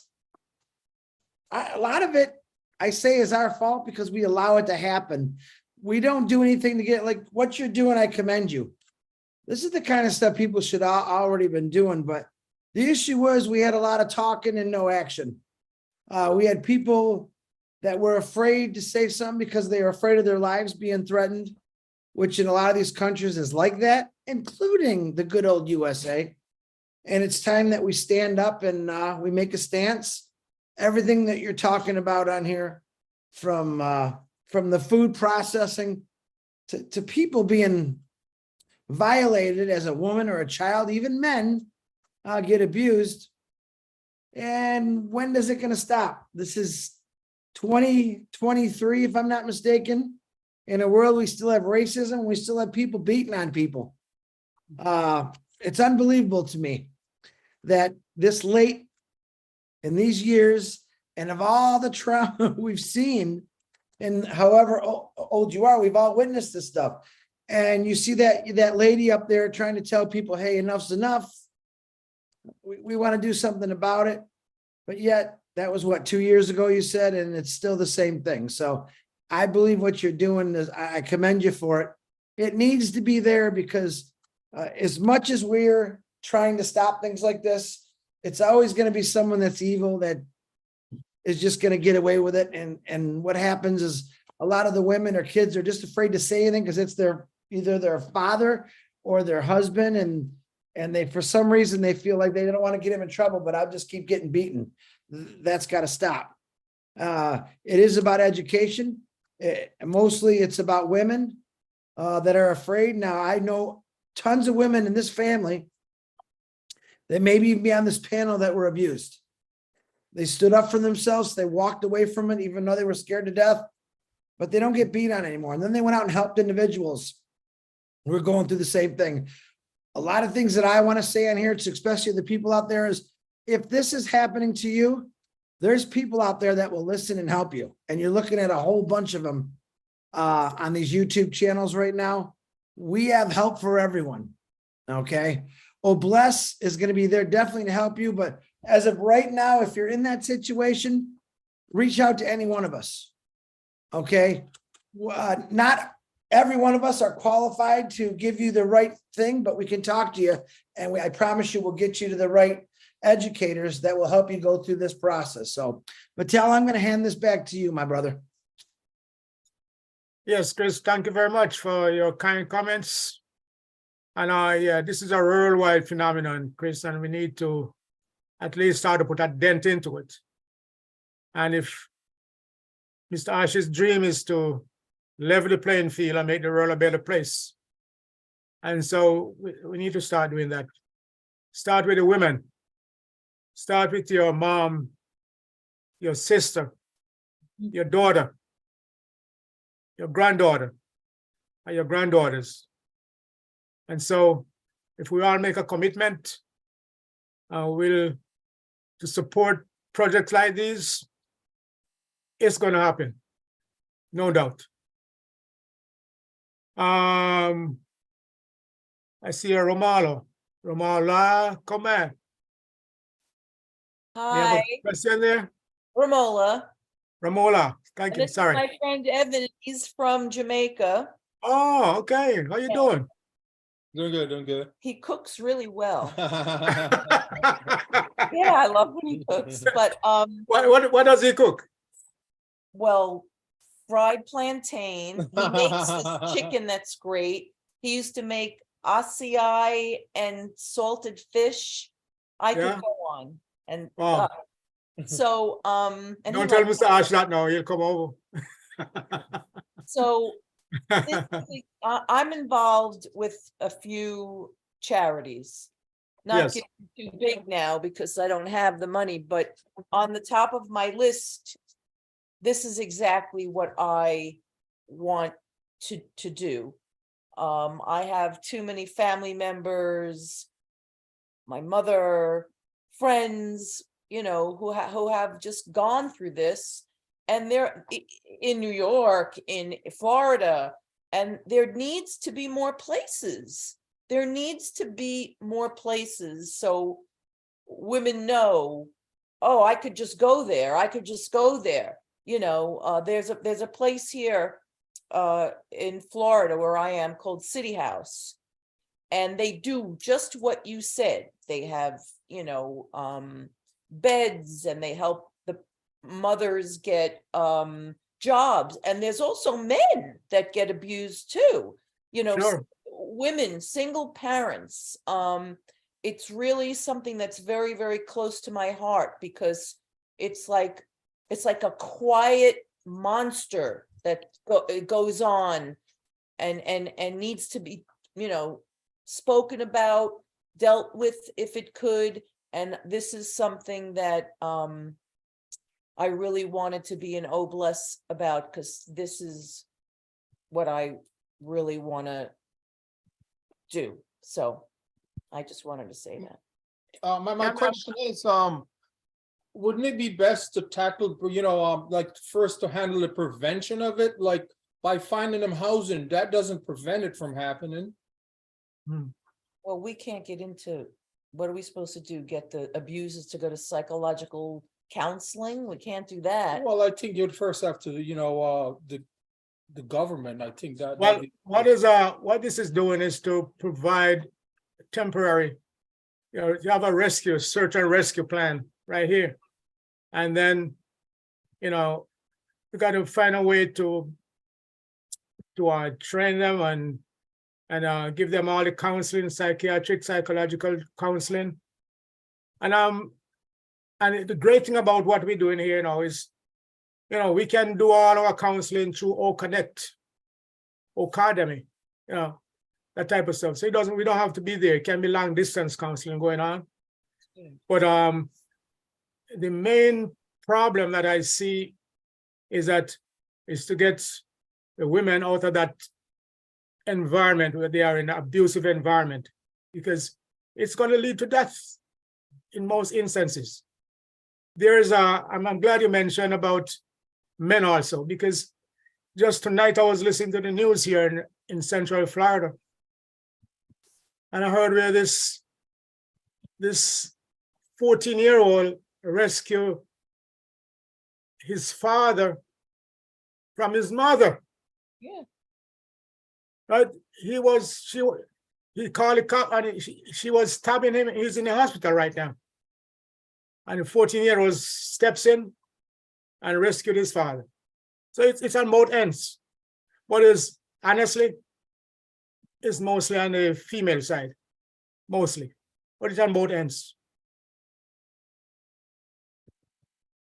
Any other further question, Ramon? No, that's it. Thank you. Oh, thank you very much. Sherry, you're next. Yes, first off, Mr. Smart, thank you for this subject. It is very hard for me to talk about this, but it's not about me. This all has to start with breaking the chain, and a lot of it brought up from the children. So I'd love that we're going to have on Joy to have the children learn a little different way. And we do need to break the chain. If I would have not broken the chain from the position I was in, not once, but twice, I don't think my kids would be, they may have picked up on things, but I believe that they would have gone down the same route I was going down. So it needs to start with the kids, of course. And because your kids are watching. I had a lot of things happen behind closed doors, and I was very unfortunate. And having a place to go is very important.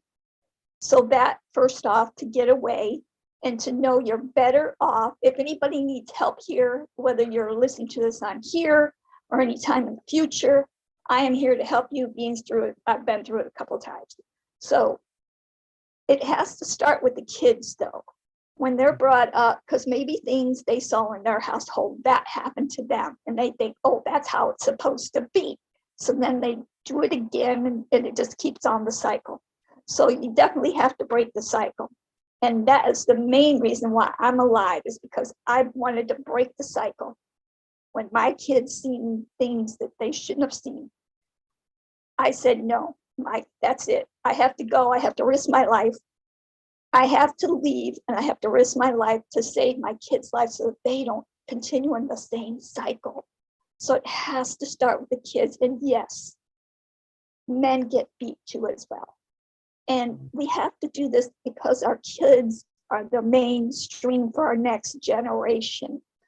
And so knowing that we have Old Blessed is going to help in so many areas, it's just phenomenal. And I want people to reach out to me because I do know that you may be fearing for your life. Please reach out to me. I was through it. It's not about me, but I want you to know you can get away. Like I was going through scenarios where my ex-husband at the time, he knew people who worked for the law. He knew somebody who worked for 911. I was completely strapped. So know that you can do it because you're here for a reason, for a purpose, and you deserve better. Don't let and it all starts with naming you names. It starts with them cutting you down by names. And then it collides more and more and more. And even if you, let me give this point out to others, if you see somebody being abusive to an animal, that means they're going to be abusive to you too as well. Please get out. So I'm here if anybody needs me. I don't want to talk long. I just want you to know I'm here for you. You are important. You deserve better. You have a life. You have dreams. You will touch somebody. And the only reason why I share this is so I can help somebody. Thank you so much. I'm passive is the answer. Thank you, God. Thank you, everybody. I love you all to pieces. Thank you so much, Sherry. Sorry about what happened to you, but I'm glad you are out of it now. And I'm looking ready to rescue somebody else. So how can anybody get in touch with you? How can they get in touch with you? They can email me. I'll put my email in the chat. Okay. And we can go from there. I'm Okay. here to help, and even with your project worldwide, my thing too is to also help. Like I'd like to for the kids once they're in like a place like that you had listed, to help them get away as well. I would like to go and help do like some kind of craft or something to help kids to get through this as well. Like for instance, maybe they want to draw something. Drawing something would help release what they're feeling as far as the people who have been, in that position. So I will put my email in the chat. Okay. I'll just use the regular email, not the old mail at this point. Very, very good. Appreciate it very much, Sherry. Here And to all the help best. anybody. Thank you. All the best. Thank you very much. Yeah.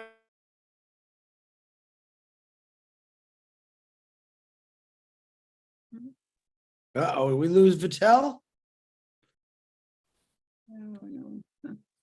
Jana, go ahead, Jana. I'll tell Phil in for him till he gets back here.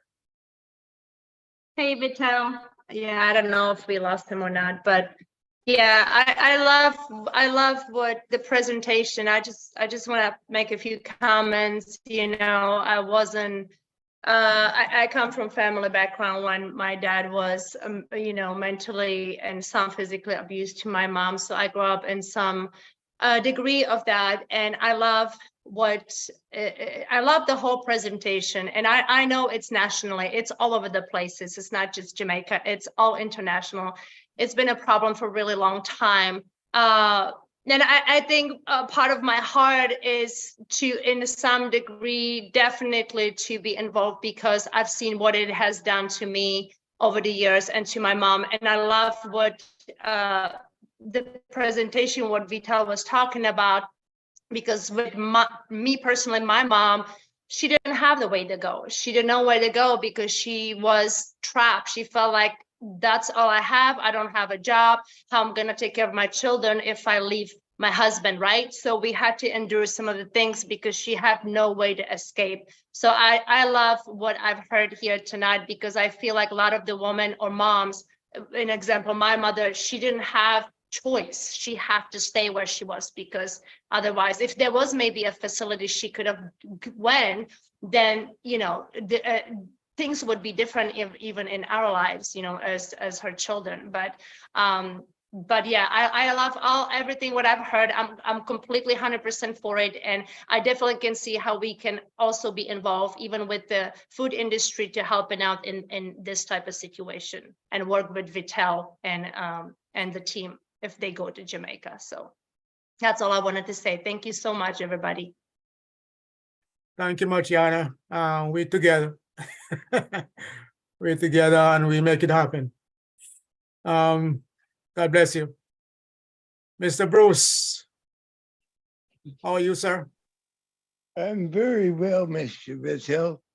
Vittel, you have the strength of a lion, the heart of a lamb.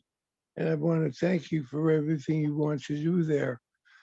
One of the things, I come from a state of knowing that abuse of any kind is an addiction. And in order to break the chain of addiction, you have to find out where it came from. And a lot of this came from how, like, if you have an abusive husband, or abusive boyfriend, or whoever you have, they grew up with that and they learn that that's the way you behave. And a woman, a lot of times, learns that love is expressed through anger, and they get trapped into that sieve of going downhill. So it's very hard to break that chain, like Sherry said. What I see in your place of where you want to have women, it's more like in addiction, they have treatment centers so that people can build themselves up and they can be nurtured and they can be encouraged and they can find that they have true self-value instead of thinking that's what I deserve in my life. Because a lot of times abused people, and I know many, think that that's what they deserve, and they're blamed for making somebody else angry. And it's just a lie that they buy into. And breaking the chain, as Sherry says, is very, very important. But it all takes, one of the things that's true is no matter where you go, you always take yourself with you. So if you bring yourself into a home, you still bring the same person who's abused. And you have to work on nurturance. You work on uplifting yourself. You work on those things. So this is, as I see it, very therapeutic, not just the body, but therapy in terms of communication with other people and not being alone and not thinking that you shouldn't talk to other people, which many women get from men. Don't talk to them. Don't have friends. What do you need friends for? You have me. And they think that that's what they need. And what they need really is to have themselves, because abused people are lost in self-loathing, and they get into that thing of not believing in themselves. With Oblast, with everything about Unpassive, and with the spirit that we have here, we have people who can uplift people. And it's very important that not just to have that online, it's very important to be held, to be touched, to be felt a human being who genuinely cares for you, only because you're a human being and you're deserving of greatness, and you're deserving to know that your soul is beautiful and that you're perfect, and there's nothing you have to do to make somebody love you. What's important is for you to love yourself. So when we learn to love ourselves, guess what? We get to have people who are more positive around us. We get to feel like we can talk with other people. We can be more sociable. We don't have to be afraid, but it takes time. Just like Unpassive takes time. Building yourself up and lifting yourself up and learning to believe in yourself takes time. But I want to tell you, I'll do anything I can to help anybody, no matter what the condition may be, because we all are deserving of God's love. We're all deserving of each other's love. We're all deserving of respect and appreciation. And we're all deserving of the most important thing of all is love. And so what you're talking about, because our Jamaicans know love. That's say love, man, say love. So I know that you would come from that place because you grew up with girls and you grew up to know how wonderful they can be. You learned it from your mother. And thank God you have loving parents. Many people don't have loving parents. So they get to learn how to express themselves in ways that are not healthy. What you want to do is get people to learn how to express themselves in a healthy way. You know, if somebody gets angry and throws a sneaker at you, that's a weapon. It's not a sneaker anymore, it's a weapon. And we have to remember that words can be weapons, fists can be weapons, sneakers can be weapons, anything can be a weapon because it comes from anger. So we have to remember to do everything through love and compassion and let go of any kind of judgments we have. So I'll do whatever I can to help you, Michelle. And thank God we have this conversation now. It will take time. It will take a lot of heart, a lot of strength, like I said, but this can be done. One person at a time. One person touches another person, another touches another. And that's how we build on the spirit of love throughout the world. So I want to thank you, Chris, for having Patel here today, and John and her husband. And I know they'll work together because when you have freeze-dried food, you have a way to store it so it doesn't spoil. The biggest thing is to freeze-dry your own body, freeze-dry yourself so you don't spoil. And do that with love and heart. So I want to thank you for giving me more time than I normally speak, but this is a very important subject to be looking at for everybody in the world, to love each other. It's all we need is love. Thanks, Chris. Thank you, Patel. Thank you very much, Bruce. And the key words are there, love and compassion. Yes, sir. Love and compassion. Thank you Yes, very sir. much. Well spoken, sir. And now we have someone that step up to the plate, Smart brand ambassador, Vinette Smart Bruni. Go ahead and speak up, lady, my sister. So I commend you for that presentation, my brother. Jeff and Jana, that was a great presentation as well. Thank you. But everything I wanted to say has already been addressed, so no need to go over that anymore. But I commend you, my brother, for making the decision to take on such a big project, because this is truly a big project. But you got my support. This will definitely open doors for women, not only in Jamaica, but nationally and globally. And I'm glad that, it was addressed that men do get abused too. It's just not as talked about as women. It gets swept under the rug because they're men, and men are supposed to be tough. You know how that is. But men do get abused. Men do get abused too. They just don't talk about it. But, I'm sure, as time will go by, men will start coming out, and, there'll be shelter for them as well. So thank you so much, and God bless. Good presentation. You're welcome, my dear. Thank you very much. Mr. Richard, you're next, sir. I love all you beautiful men, women, and children of the world from the bottom of my heart. Well. She was talking about abused men. Hey, Vinette, I'm one of them. Wow. But I don't mind telling my story. Wow. Because you see, there may not be any homes for us, but we have a brain, and we were given a heart from God full of love to conquer this.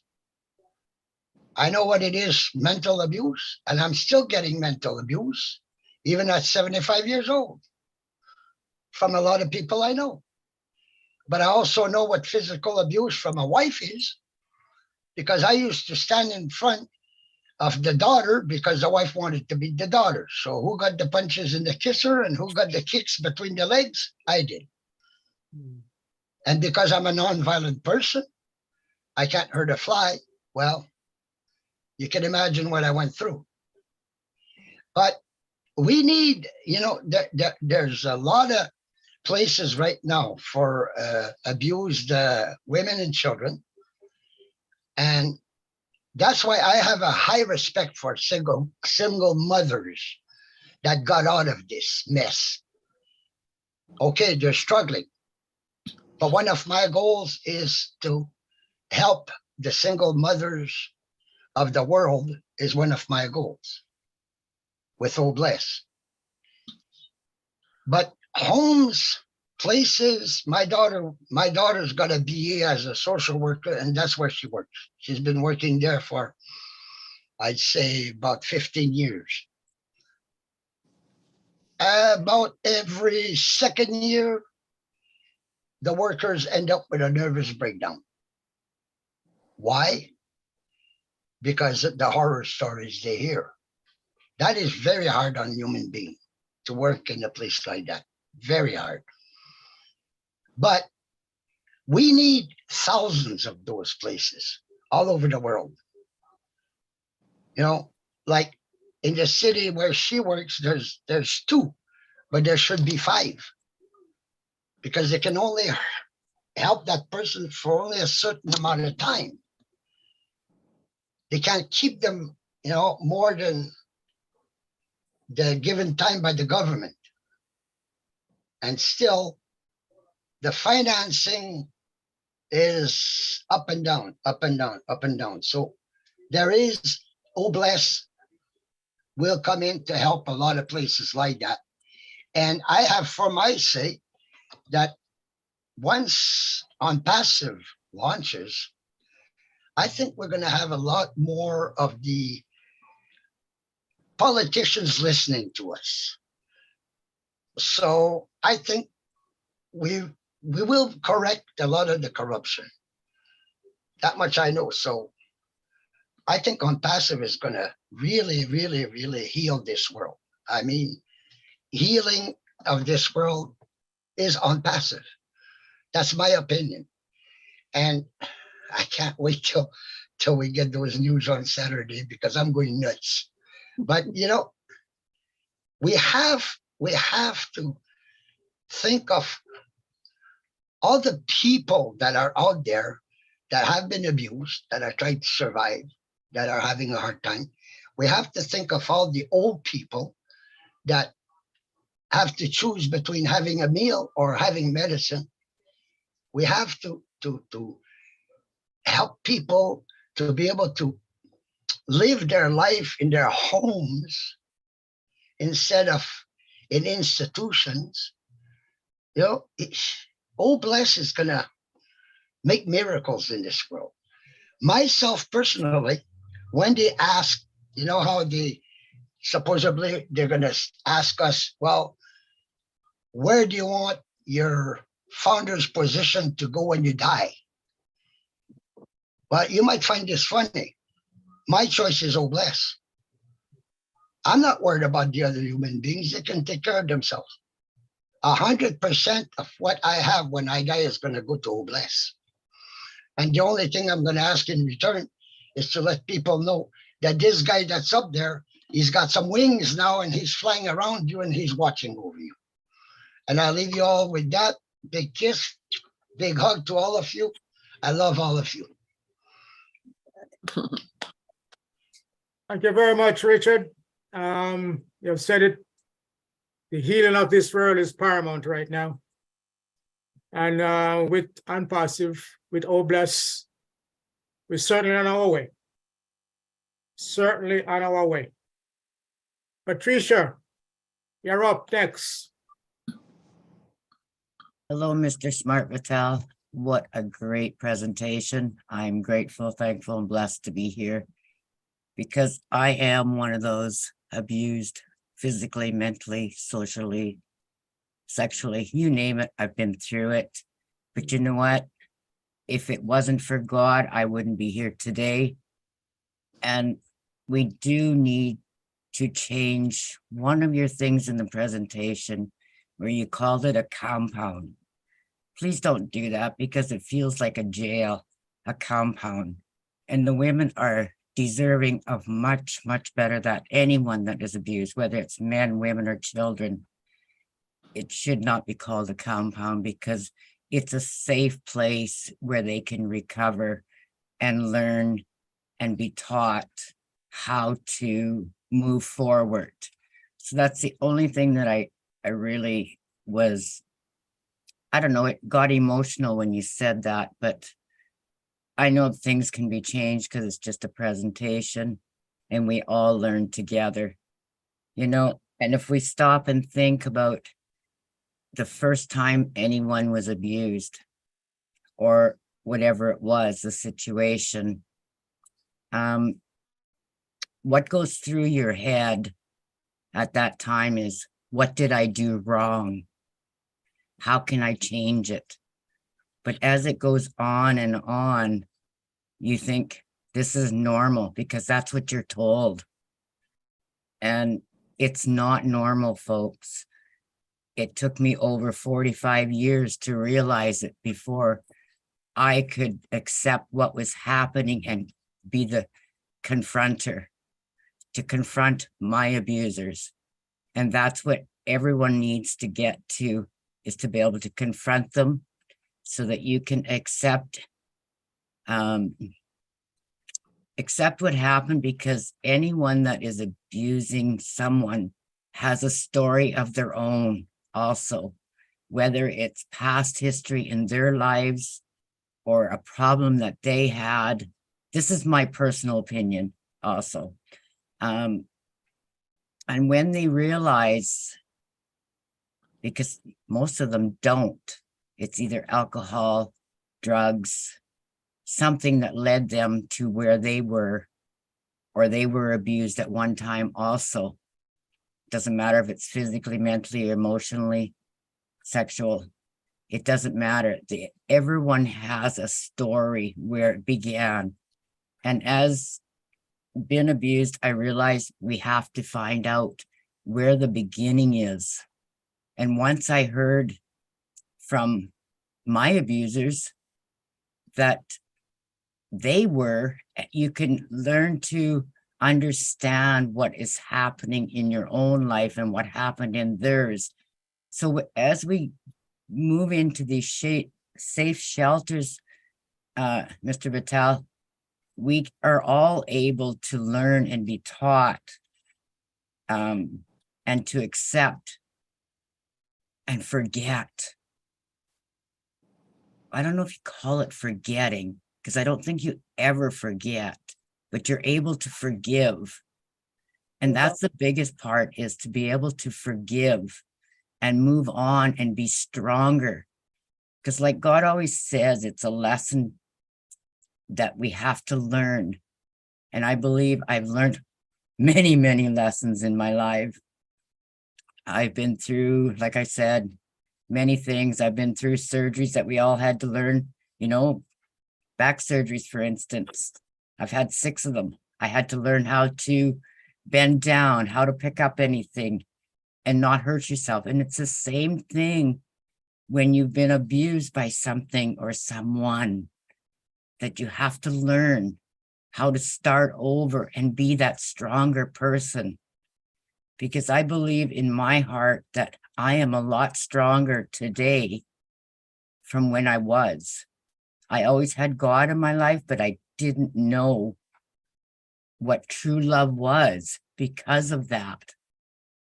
I'm not sure how to even to say it, but I know we really need to stop and listen to our own hearts, our own intuitions, and go with it. And if anyone is out there, because I talked to Chris about this, that I have a lady that's wanting to commit suicide, and it's because of abuse. But she was a drug and alcohol addict. And how we try and help them is to get them to a safe place. But there's not enough of them. And now I've lost contact with her, so I don't know how to reach her. And it breaks my heart, because I know there is safe places where we can get help to help her. even if it's in my own home, because I've been through it. It's someone that you can talk to, you can share stories that have helped me, that will help her. I don't know, but I know there is things that we can do as a one-on-one if we listen, we open our eyes and open our ears and speak from the heart. I have to stop because I'm going to get emotional. But thank you, Mr. Smart. But the only thing I do is recognize that this is a well-needed project, and Oh Bless will change many lives as we are wanting to start our village here and help all in need. It doesn't matter what the situation, there's so much need out there. Thanks, Mr. Smart and Chris, for having me speak today.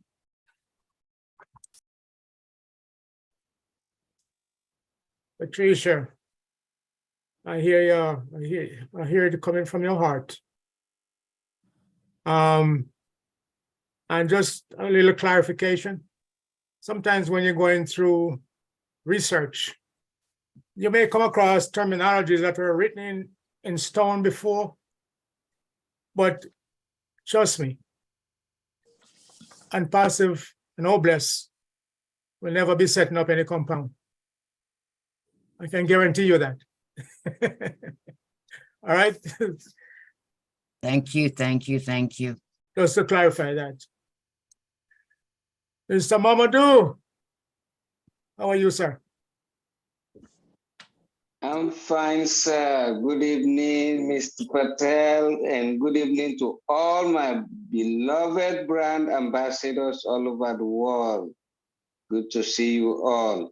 You know, I just want to thank you very much, Mr. Patel, for this presentation and for this venture, because I 100% agree with you on all what you've said with regard to this issue, because it's a burning issue and it's a global issue. You know, as you rightly call me, my name is Mamadou Jallo, and I came from Sierra Leone. But presently, I'm in the United States. And when I was back home, everything you've highlighted, I saw it with my naked eye. And it's something that span from all levels, ranging from friendship, marital, parental, and every sector of the society, whether religious and everything. So I totally agree with you, and I commend you for taking up this issue. So I'm with you. But what I see we need to do is to embark on education, because people are being abused based on belief. Some men, they think they have more rights than women. And some people, they think religion permits that to happen, especially in terms of parental, in terms of marital.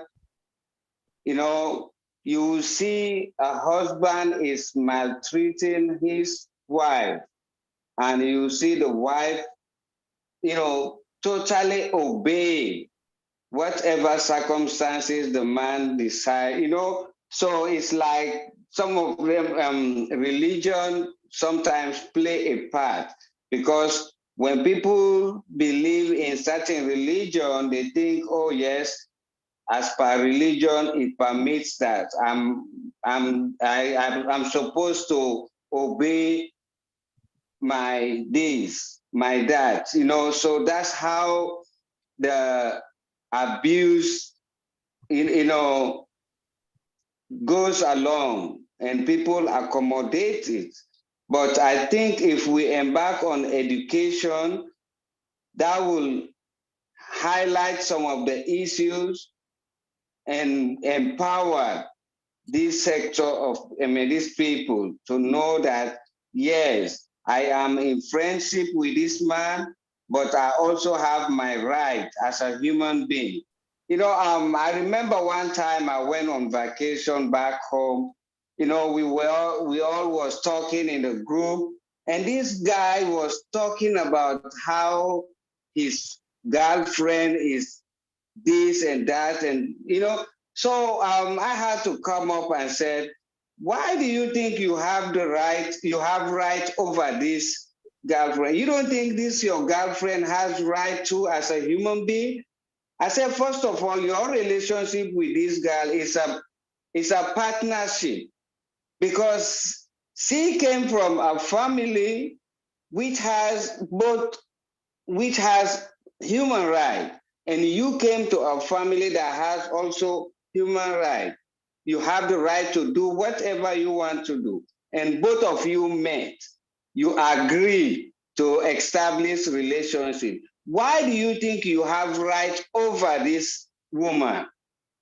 You know, but because of this, as I said, lack of education and this religious belief, they think, oh, man has superior over a woman. At the same time, father or mother has superior over their kids, so they can deal with them anyhow they want. Forget that they are human beings too. You know, so but if we embark on education, I think that will play a greater role to address this issue. And I totally agree with you, Mr. Patel. Thank you very much for coming up with this. Thank you very much, Mamadou. You're welcome. Education is the key. Yes. And don't forget now we have our academy. That's going to lead the way. We have all the tools and passive. We just have to start to utilize them once they get activated. Yes. Appreciate your support, sir. Thank you Appreciate your very comments. much. All right. Okay. There's no more hands raised, but just the last segment of this, you know, we talk about the physical abuse. We talk about the emotional abuse also. What happens up to these ladies or these gentlemen after they leave the shelter? What happened to their emotional well-being? And so very briefly, I'm going to have Paul and Anne-Marie to talk about that. Anne-Marie, take it away.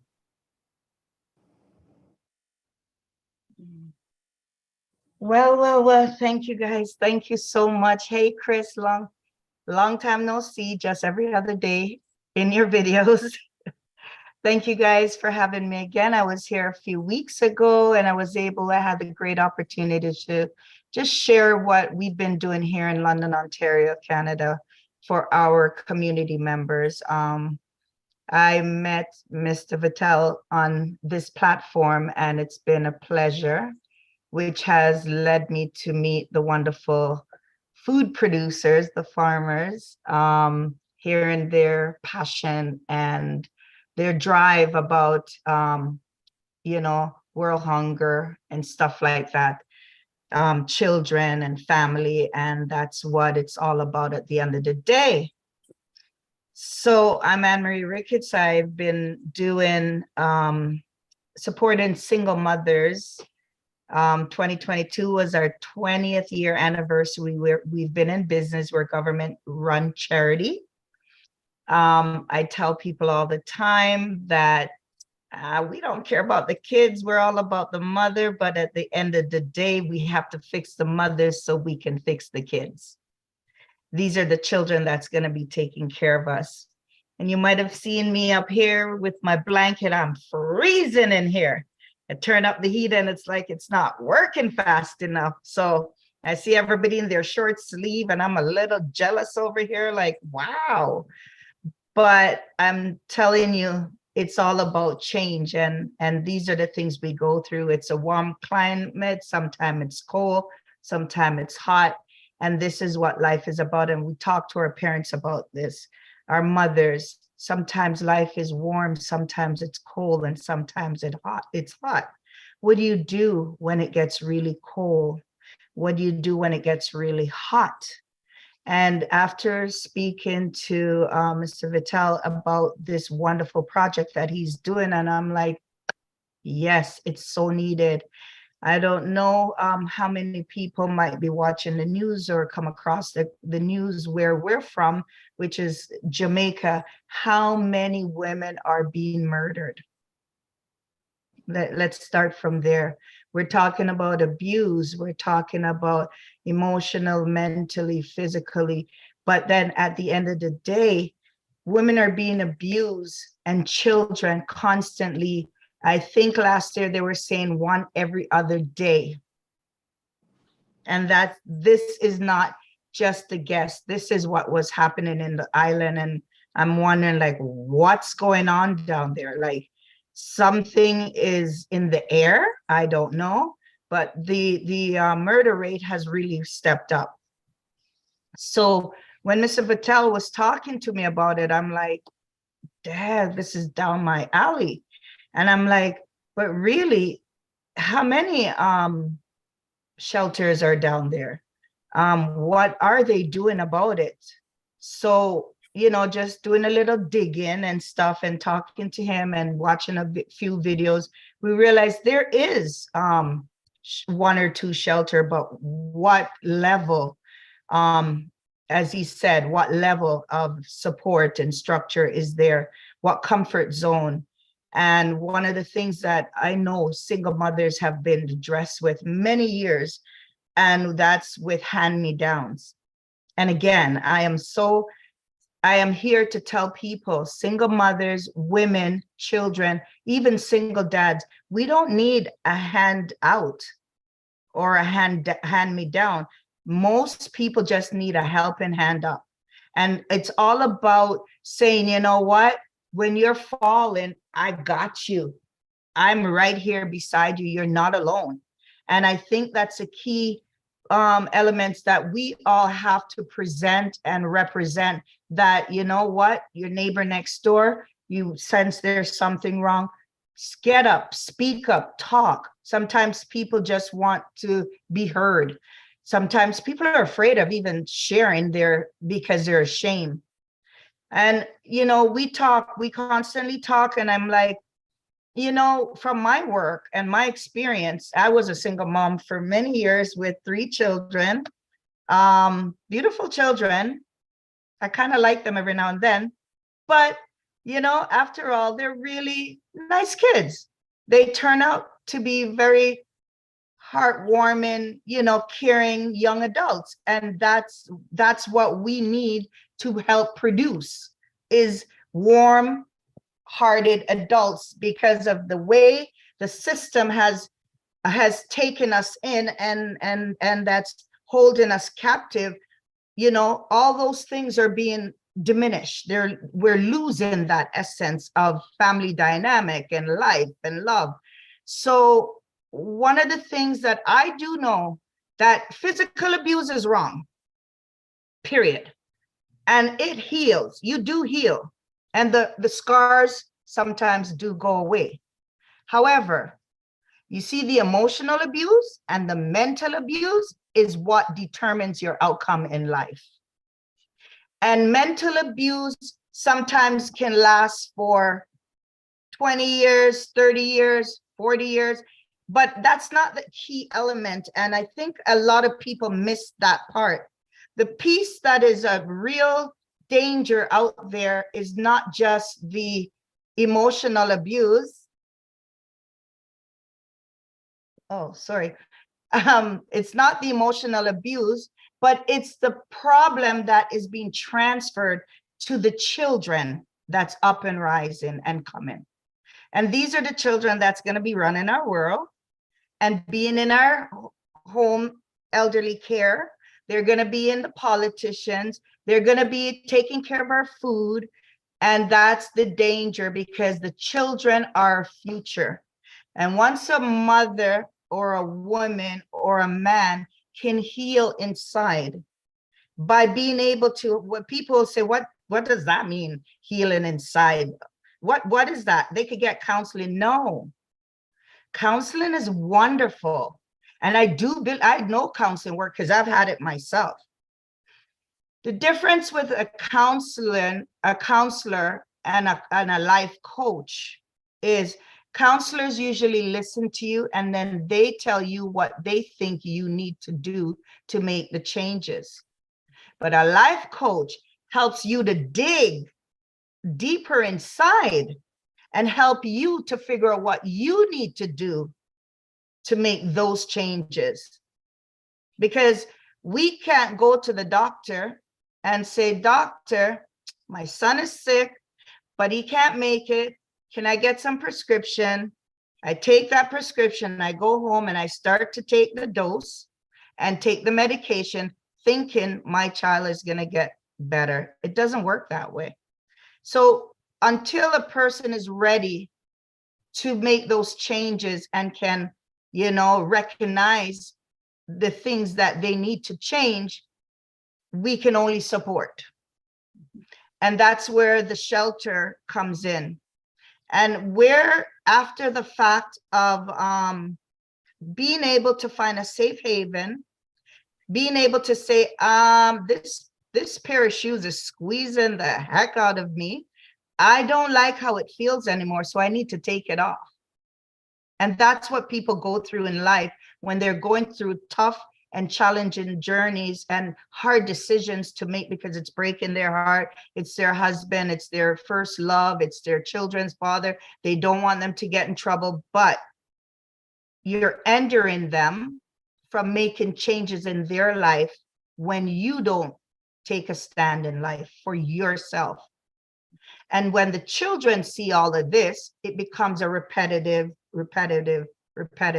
So what we do here in London, Ontario is we're not here to force someone. We're not here to repeat programs that's out there. What we're here to do is to help them to fine tune where they're at, where they're coming from, where they're at, and where they want to go. And not only that, but what tools do you have to help keep you afloat? Because no matter how much we say we get that oomph and I'm ready to rock and roll and I've got this, yeah, I'm going to be making money and I'm going to be living this fancy life, Unpassive is going to change my life. It does, financially, but mentally, emotionally, are you really truly going to be happy, right? Are you going to be able to enjoy that finance? So how do we start from within and help you to come and flourish outside? And that's to give you some tools that you could fall back on. And they're so simple, right? I had a mom and she was livid in the circle. She came up to one of our sessions and her kids are either driving her crazy or she's driving the kids crazy, but we had to figure it out. And it was all about getting ready in the morning. Simple little things. Okay, so tell me how your morning goes. Okay, well, here's what you can try. Not to do, but you could try. And one of the things I said, let them sleep. Let them sleep. Get up and crank the music in the house and do your thing and watch them crawl out one by one. Pre-prepared the night before. Take out, let everybody take their clothes out. Let them start to think about what they want to eat. You see, we as women, proud, strong, Black, beautiful, strong women usually take it all on by themselves. Why? Because they're accustomed to do it by themselves. So reprogramming, reteaching, resharing knowledge and skills is what we do, because what works for me might not work for you, but what works for her can really help, enhance your life over here. So that's the epic that what we get when our let's talk about it and the mothers get together and you hear one mom complaining about the next. And this is what they do. You know what? This helped me when I was going through that. And this is where I went for help. So information transformation is very vital. And that's something that women will benefit from, being in a safe haven, having a stepping stone to make the changes. And that's where I would love to support this project. I am so gung-ho about it. Actually, I'm excited because I see a dance studio, I see art studio, a basketball court, where people can let their stress out, enjoy their journey and their process. And it's not a nightmare anymore. It's a joy mare of changes and change to come. So that's my little piece. I know y'all have been there sitting down, listening to a lot of journey. I'm not going to take you down the lane too far, but there's so much to enhance. And it's the beauty of the things that we as people going through life ignore and forget that music changes the soul, you know? And one of the things I always encourage women to do is, what makes you happy? No school, no job, no nothing, not because you have to, because the doctor say you're going cuckoo, but what do you love to do? Go back to your childhood life. Me, I like to dance. I'm not good at it. I thought I was, but there's always room to learn. And I did try to learn, but I like to dance. I like music. And when I'm in a bad mood, music tones my environment down. And these are the little tools that we need to remind people, you're not alone. We're there. So I am so proud of Mr. Vattel for this massive project. It is so needed. And once it's done, it can be duplicated to go right across the world, right? And we've talked about this freezing of food, and, you know, I just envision, you know, we have here right in my backyard, where over by a church where they rent garden space. People from the community rent and they plant food in the summertime and then they bag, and we do it too in my backyard. We plant stuff that you won't get in the summertime here, winter time, and we bag it and put it in the freezer, and throughout the winter, we have greens to eat, right? We also have to remember that the food that's being planted and the chemicals and stuff that's being used on these products that we're purchasing and putting in our bodies every day is another epidemic. So teaching women how to create and make, even, you know, even if it's tomatoes to last for a year, they could share it with somebody else and get something. Back to the bargaining of life. You know, I could braid your hair, give me some tomatoes. You know, so those are some of the things that we can also implement in small communities, bringing back the bargaining system where I can help you on the farm on Tuesday. You could help me reap my stuff on Wednesday. So some of those things there's so many things. And I know so many brilliant people like yourself, like-minded people like yourself.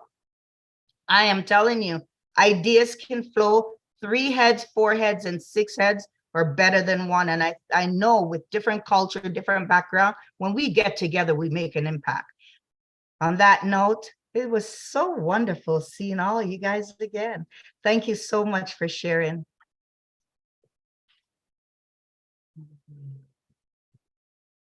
Anne-Marie, I didn't Yes, know you were a dancer. I try. She's a break, Vattel. She's a break dancer. She's breaking everything in her body trying to dance. Trying to dance. Oh man, I keep hearing the transition being made to food again, and we're on this team together. I called my friend Chris that I've spent over 30 years in the food industry. Over 30 years. And I have a lot of ideas in that area myself to bring to the table. Because, you know, when I hear Jeff and Yana talking about reason, and then I just remind me how much we're on the same level right now, put all these plans together. You're gonna make it work in Bless. You're gonna make it work. And I think moving forward with you and our team, Anne Marie, Jeff and Yana, and everybody else, all the brand ambassadors, we have 110 right now on the call. We all going to do it together and make it work. All right, for the benefit of mankind. I don't want to butcher your name, but I call you Miss Miller. You're up next. Your first name. I don't want to You butcher. got it. Thank you. Yes. Thank you for bringing up such a sore subject. It feels even shameful to me to talk about it. I haven't been through it, but I have the sister who went through it for 40 years. And Anne Marie is right. The strongest women take it all on themselves. And she ended up thinking there was something wrong with her. But I'm surprised that this issue is more common. I thought this kind of things belong to Middle East and third world countries, but I see it's more common everywhere. And when you were talking about it, I was feeling like hiding under the table and leaving this, but I'm glad I hung in there after I listened to Richard and to Pat. And so thank you, Anne Marie, for whatever plan you have, and for Bless program, whatever eventually plan you have to contribute to resolving and helping this issue. Thank you. Thank you very much. We're here to work together, and we're gonna let it happen. We're gonna let it happen. It's gonna be a matter of time, so just hang in there with us. Mr. Ash is putting his plans together. Just be patient, and we're gonna let it happen.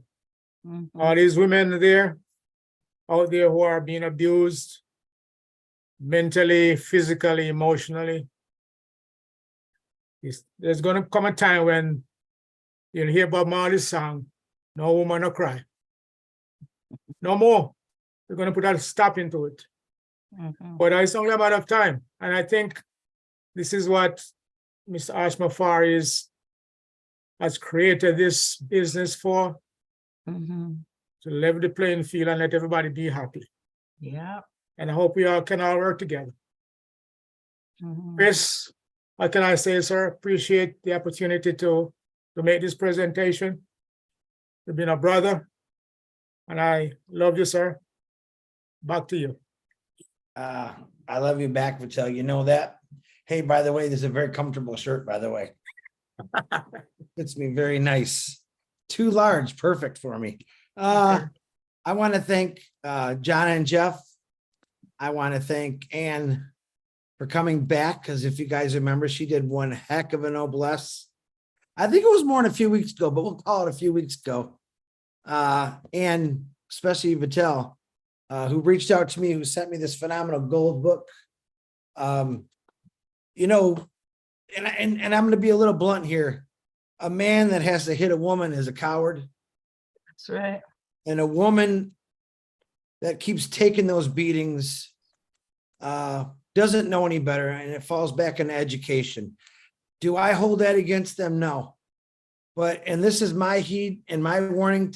If you are around me and you hit your girlfriend or your wife, you're going to have to hit someone that's going to hit back. Even I don't agree with the violence, but don't ever let me see anyone do that, because I'm a Christian, but for some reason, when I see that, I go a little off Christian on you.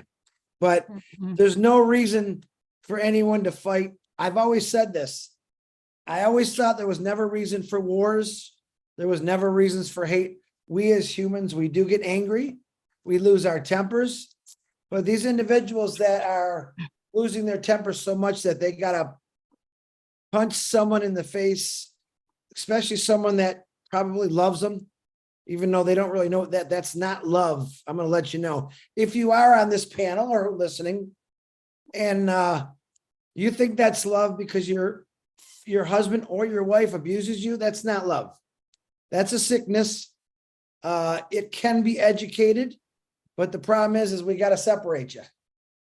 And these homes and these buildings Vattel is trying to tell us about will give you that breathing space to get away where you're not in fear.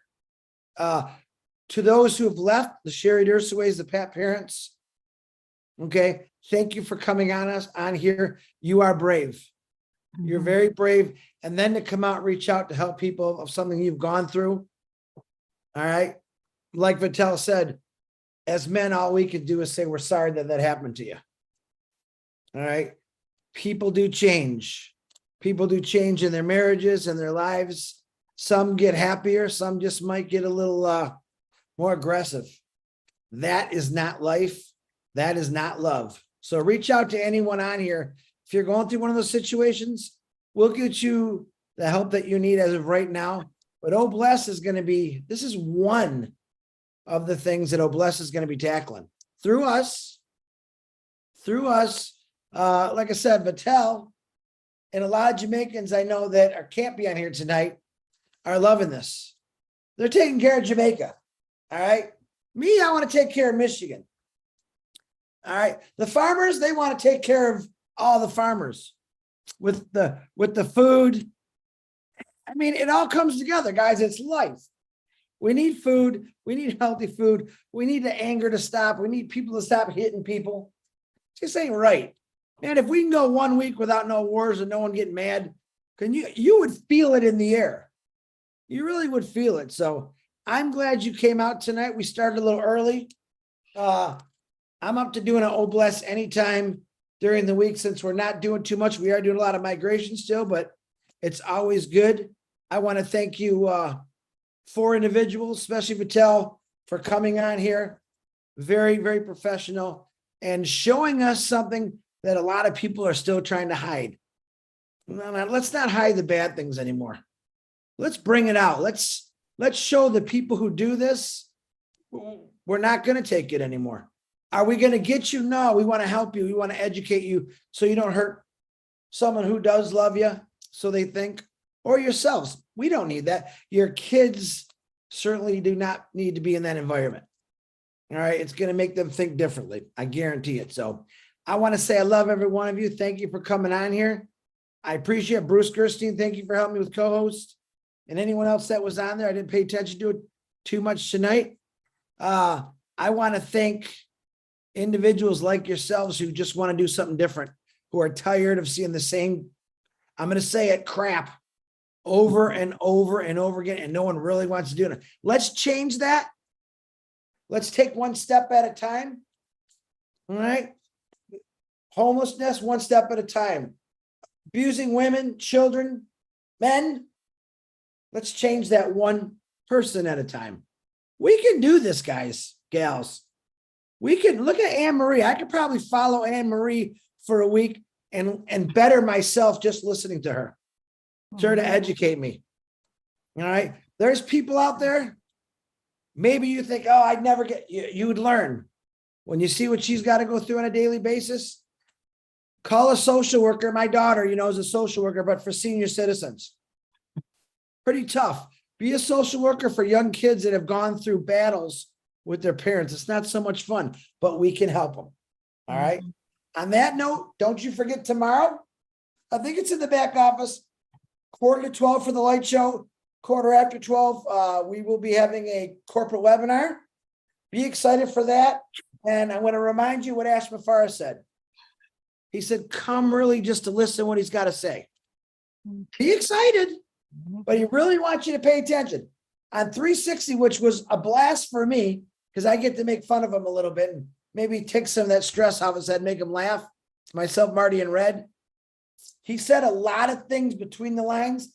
I'm not sure you really understood it, but it's all good for us. He did say, you all are first, I'm second, I'm third, basically, different ways. Okay? Pay attention to that. We have some pretty, I think, powerful individuals in Unpassive right now who are up there with Ash. And I think everyone knows Dr. Super, I call her. Everyone fell in love with her instantly. I know I did. And when I say fall in love, I mean, she just blew me away. Okay. Engineer Muhammad Kamal, He's blown me away, even when he was a founder. Absolutely love the guy. Say prayers for the Bafaras, the Supers, the old media, Hyderabad. They always need prayers, and say prayers for all of yourselves too. Start out with just saying a prayer just for yourself, and then take it on. Kind of like, Ash says, let's fill our gas tanks. But man, we could still fill gas tanks and help along the way. When he says fill gas tanks, don't tell him. It's a secret. I'm going to be filling someone else's gas tank because I'm going to be riding a bike. I think it's going to be fun riding a bike around and say, hey, I'm going to go to a gas tank. Listen, guys, there's so many things coming your way. When you get your magical link, who knows? Could be in a week. Could be tomorrow. I don't know. I'm not lying to you. I don't know. But when you get those magical links, work it. Get it out there. It's totally different now. All right. You know what I mean? The apples are going to be coming. And Jonna and Jeff, I'm sorry about your 10 cows. I'm sure the good Lord will help you and get that milk going again. So that's late sometimes. But I'm going to say goodnight to you all. God bless. I love you. And keep doing what you're doing. And thanks for everyone being here. I'll see you later. Bye. Bye. Don't forget Rob Lynn live too. Good thing I seen Lynn's face. 12 o'clock. Check that out. They always got something fun going on there. All right, guys. Thank you, Chris. Love you, Chris. Bye. Bye. Be ready for tomorrow. Exciting. Bye, Lynn. Oh my God! Someone give Harold Fox a Bye, hug. Mamadou. I can see it. Josie. Bye. Bye. Bye. Bye, everybody. Bye, Anne-Marie. Thank you. Yeah, Thank you. Bye, everyone. Bye.